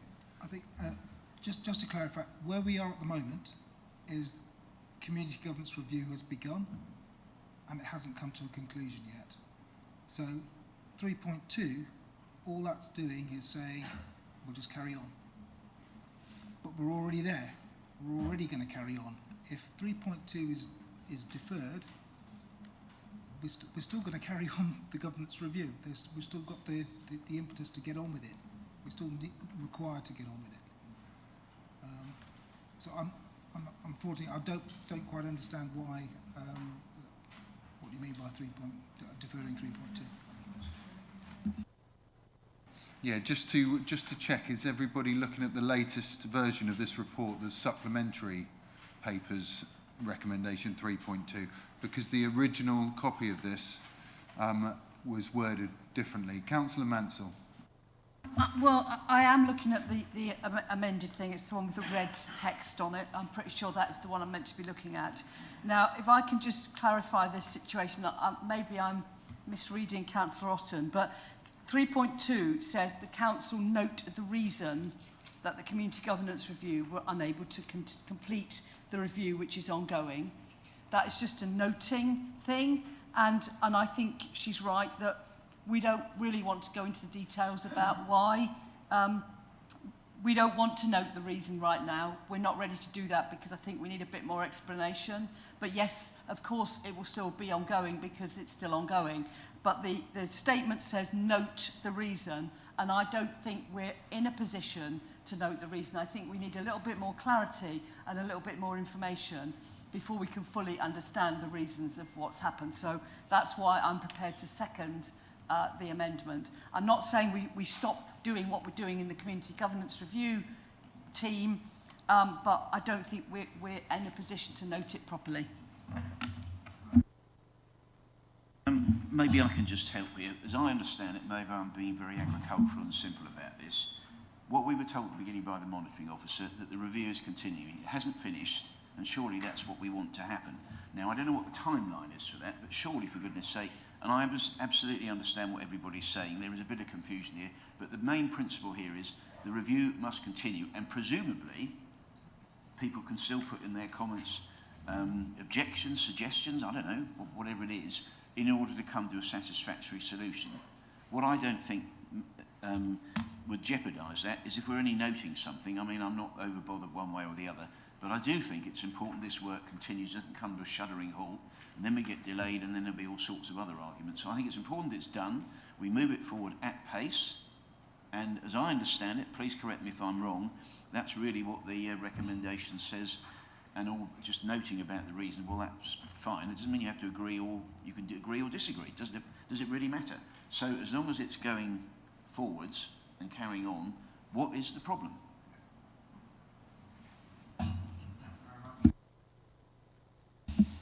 Thank you very much, Chair. I entirely agree with Councillor Passmore, and I was going to make a similar note. The recommendation 3.2, is, as it's currently written, is just we note the reason and obviously acknowledge the fact that the review is ongoing.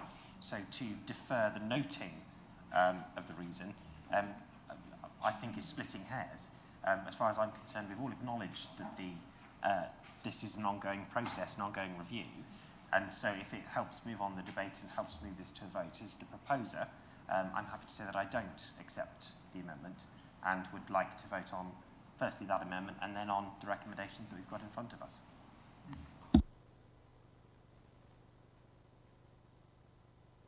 Chairman, I'm happy to know.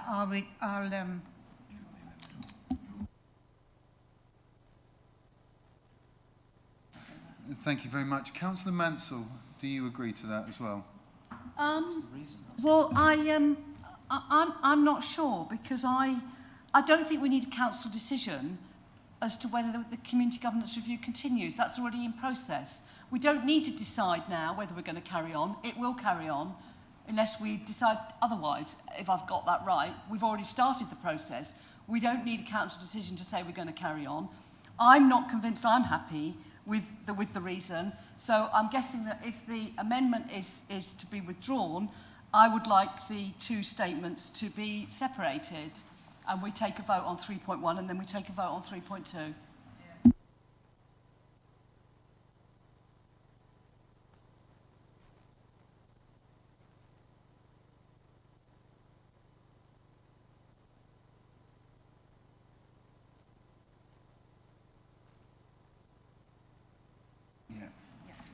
Okay, so the way of dealing with this, I think, is to split this vote into two parts, 3.1 and 3.2, and we'll vote individually on those items.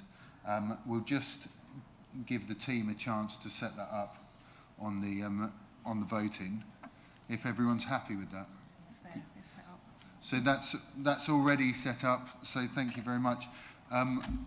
We'll go through to Councillor Scarf. Sorry, Chair. I mean, I just wanted to ask, I mean, if the review is ongoing and it hasn't actually completed within the deadline of 12 months, what is the legal position for this council if they don't complete within the 12 months? Are there any implications for this council in terms of non-determination of the review? I don't think we have the information in front of us tonight. I mean, personally, I would vote against 3.2, even as amended, because I'm concerned that the council leaves itself open. If a party at a later date then has qualms to issue some kind of legal process against us as a council, where exactly are we at? You know, it's non-determination. It's almost on the bounds of maladministration by this council. So where exactly are we? Because I can't see how you can have an ongoing review which has a deadline of 12 months. Perhaps I can get some clarity on that. Thank you, Councillor Scarf, and I'll go to the monitoring officer for clarity. Thank you for that question. As I explained earlier, the potential is for judicial review. If you don't complete within the 12-month period, the review we are ongoing, so therefore it will be a more straightforward challenge. The alternative would be to turn around and say, well, actually, we're not completing the review. Tonight we're finishing, that's it. We're going to take Staymarket and One House and Battersford. They're going to be done in 2025. Now, that is a decision that could be made. I advised against it because of the 12-month rule. We could do that, stop it right now. There will be a challenge there, potentially, judicial review, making a decision without having all the information in front of it, i.e. not proper consultation. Either way, we're damned if we do, we're damned if we don't. I don't usually use that phrase in full council, but that's where you are. As I say, my advice has been, let's do it properly. We are where we are. Again, another phrase that I've not used in full council before. I can't think of a third one that I've never used in full council. So the legal challenge can come. The legal challenge is costly, and it will be costly to the authority as well to defend it. We would be able to defend it on the basis that we are proceeding. We are continuing. We haven't stopped. If we were to stop, I think the challenge would be more effective.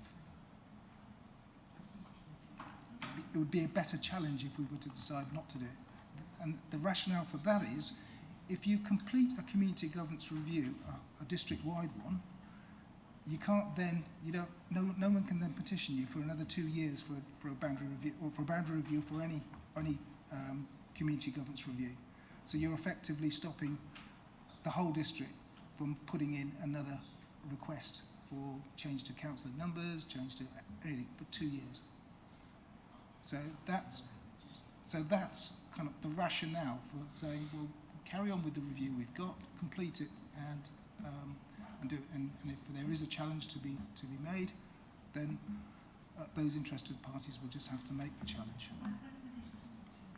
Right, thank you. Is there any more discussion that people want to have? Councillor Warboys. Thank you, Chair. I'm thoroughly confused now, actually. From my perspective, a review has been carried out. It's shown that some things can be done, some things can't be done within the time scale of the review. And this is regard to boundary changes which need to go off to the Boundary Commission, which will take an unspecified amount of time. So the review has been surely completed in that it's shown what can be done, what needs to be done, and what needs to be acted on. We don't have an ongoing review. I don't understand quite the reason for having an ongoing review. I'll bring the monitoring officer into the debate because I think that needs to be clarified. If I can just explain the rationale. So when you're dealing with council numbers up and down, it's a consultation at the council's discretion. That consultation was just ask the parish councils, what do you want? They said, this is what we want. You look at the number of electors. If the number of electors has gone up, you increase the number. If the number of electors has gone down, you decrease the numbers. It's a more straightforward consultation, if you like. Now, with regards to a boundary change, you've got potentially new developments. You've got a 5-year, you've got to look at the 5-year supply of housing and how that's going to come out. So the next 5 years worth of developments, you need to review those. You need to take those into account. That hasn't happened yet. And so you've got to look at the next 5 years. So the working group, that's what they'll be looking at. They'll be looking at the next 5 years of review. In terms of Staymarket and One House, that's the stretch of land all across the bottom. That's all open to development. Now, that 5-year review of that has to be taken into account. You can't just, and there are residents that are coming online, people are moving into those properties, they're being built and moving in. There are, residents residents association, actually residents who have not been consulted. And it's a bit more consultation than just a letter saying, what would you like? That's how the review started, but on the back of a petition, it was what would you like? So it requires more, and that's the rationale for saying we just continue, but with the wider and better consultation, and adequate consultation. Thank you. Councillor Scarf. Thank you, Mr. Chair. Thank you for allowing me to come back. I think I have to make the point at this juncture that the Town Council, Stowmarket Town Council, asked for a community government review of this council before March 2022. In fact, there's evidence, paperwork, etc., going back to 2018. We were told, as a Town Council, we could not have that community governance review until there was a district-wide community governance review. Had the issue been dealt with then, none of the people living in the disputed boundary between Stowmarket and one house would have been affected, because none of the houses would have actually been there. The boundary would have been concluded one way or the other, whichever way that it's going to go, before the physical houses were there. Now that some of the physical houses are there, you are going to get into the situation where residents really do need some clear explanation of what the implications are for them. Clearly there are two different parish precepts, and clearly it's a case of where residents look to for the services that are provided. My argument would be that residents of that disputed area, let's call it a disputed area at the moment, will look to the parish of Stowmarket for a lot of their services and facilities, yet Stowmarket will not receive any monies from that area. And that could well be the same with Battersford and Coombs. I'm not really aware of that. So it's a case of where residents look to for the provision of services. That review could have been carried out earlier, and I think that point does need to be made. We're not talking about the review that started in March 22. We're talking about a delayed review that Stowmarket Town Council asked for many years ago.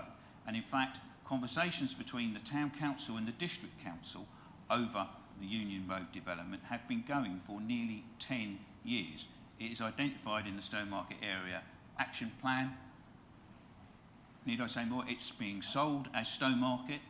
Residents won't think they're in a different area. They'll think they're part of Stowmarket. It's going to be so confusing for residents, and I think this council could have done a great deal more to get things going. And this is a really poor example of this council failing the residents of Mid-Suffolk.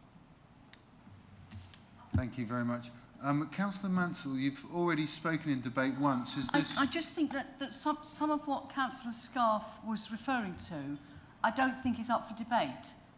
And I'm not sure it's relevant, and I just thought, I didn't think it was thank you the very right much, point Councillor to Mansell. be putting those points across. Right, thank you. Councillor Wellham. Chair, I'll be very, very quick.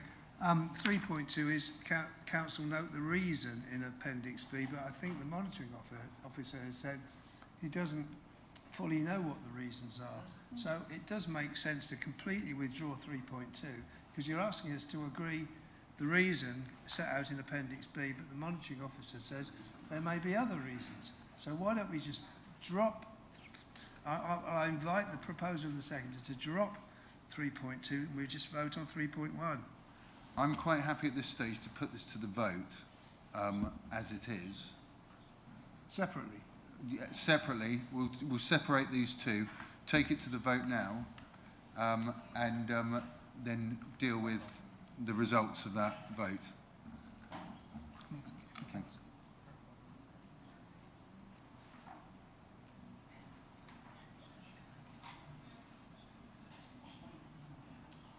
Okay, so if the proposer and the seconder were willing to withdraw 3.2, you could do that now at your discretion. Yes, Chair, if the monitoring officer is happy with that, then I'm happy to withdraw recommendation 3.2. Could have done that half an hour ago. Okay, thank you very much. So we will take that to the vote now. There's two up there, but we're asking you now to vote on 3.1 and not on 3.2 at any point in this meeting. Councillor Carter, we have gone to the vote. Is it essential? May I take my vote verbally? I did bring my charger. Of course, Councillor Carter. My apologies. I did bring my charger, and much like my own batteries, I'm afraid my laptop has died. Right. Is this a point of order, Councillor? You mentioned judicial review. If we fail to acknowledge in this council tonight that there is an issue, will that have an impact on any potential judicial review?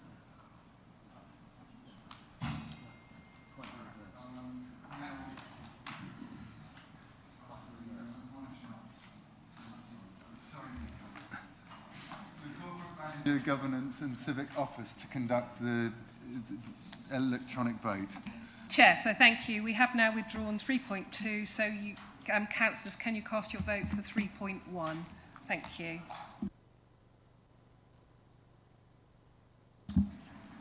Thank you. And Councillor Fleming? For. Thank you.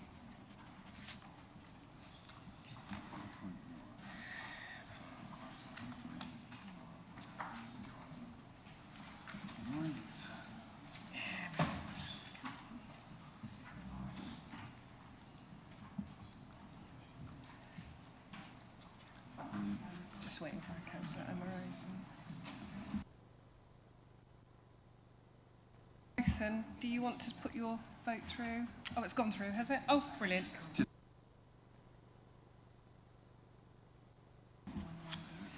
So, Chair, that is 32 votes for and 1 against. Okay, thank you very much. That's carried. So we'll move on to item 12 on the agenda, which is MC 2232, special urgent decisions taken by officers under delegated powers in accordance with Part 2 of the Constitution. So for this, I'd like to invite the Chief Executive to introduce this report. Thank you, Chairman. I'm noting from the rustling that members would like me to be brief, so I will be. You will be aware that it's the responsibility to report back to this council where any decisions are needed to be taken under delegated powers, particularly as a matter of urgency. That has occurred in this particular case, and I'll read the right legislation regulations. So the Smoke and Carbon Monoxide Alarm Amendment Regulations 2022 came into force on the 1st of October last year. That requires us to make sure that we have smoke alarms and carbon monoxide detectors in all of our properties. Our current contractual arrangement in place didn't enable us to be able to deliver that swiftly enough, and so we've entered into a separate contract, as mentioned within the report, to make sure that we can comply and ensure that our tenants are protected through the installation of those detectors as soon as possible. Thank you very much. This report's for noting, so unless anyone's got any questions on clarity. Councillor Fleming. Yes, thank you. And I'm sorry, I do have a question because this decision was made in the beginning of December with the detectors, etc., to be installed by the end of January, which is quite a short time.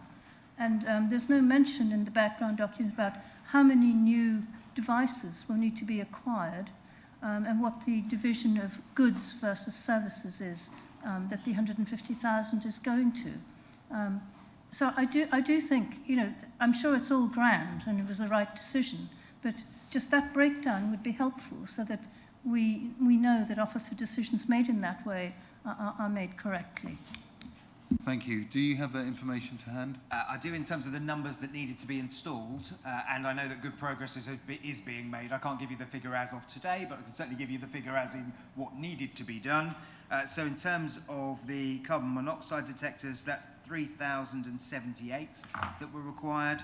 And in terms of the smoke detectors, that was 2,937 that were required. So a big piece of work, clearly, to be going into essentially every single one of our tenanted properties and installing those detectors for our tenants. Thank you very much. And I assume that these will be serviced using Aaron services rather than Signix going forward. Correct. Thank you very much. Councillor Eburn. Thank you, Chair. Can I just ask, is this to do with the new regulations from the social housing regulator that we now need to comply with? And if so, are there further compliance issues that we will need to be spending more money on or looking at other contracts? Thank you. Thank you. The Chief Executive. Yes, so as I mentioned earlier, this links to the 2022 regulations. It's always, well, I say always, for many years been the case for the private sector. That's been extended to the public sector. So this is part and parcel of strengthening safety and health and safety and security for tenants off the back of the Grenfell disaster, but obviously going much more widely than that. In terms of will there be further compliance issues in the future, I suspect there will, because I firmly suspect, without having Deborah Fenton in the room, but I firmly suspect that the government's direction of travel and any government's direction of travel in relation to health and safety matters for tenants will be to keep strengthening and raising the bar, and therefore we will have further work to do in the future, I'm sure. And I'm sure you will all be keen to not only make sure that we comply with the minimum, if you like, in terms of what the legislation requires of us, but also to go as far as possible to make sure that all of our tenants live in safe homes. Thank you very much. And Councillor Whitehead. Sorry, can I just ask the Chief Executive, the numbers in terms of smoke detectors and CO2, were they Baber and Mid Suffolk, or Mid Suffolk only? Because if they were Baber and Mid Suffolk, it's about 50%. If it was Mid Suffolk only, it's probably more than 90% of our properties. Is that right? So the figures I gave you were just Mid Suffolk's figures. Fair to say that if you add on the Baber figures, essentially it's double. Thank you very much, and I'll conclude this report, like I said before, it's for noting, and move on to item 13, which is councillor appointments. Are there any changes in placing? No. Thank you very much. Motions on notice? No, Chair. Thank you very much. And the date of the next meeting is Thursday, the 23rd of February at 5:30 p.m. And I'll conclude this meeting at 8:15.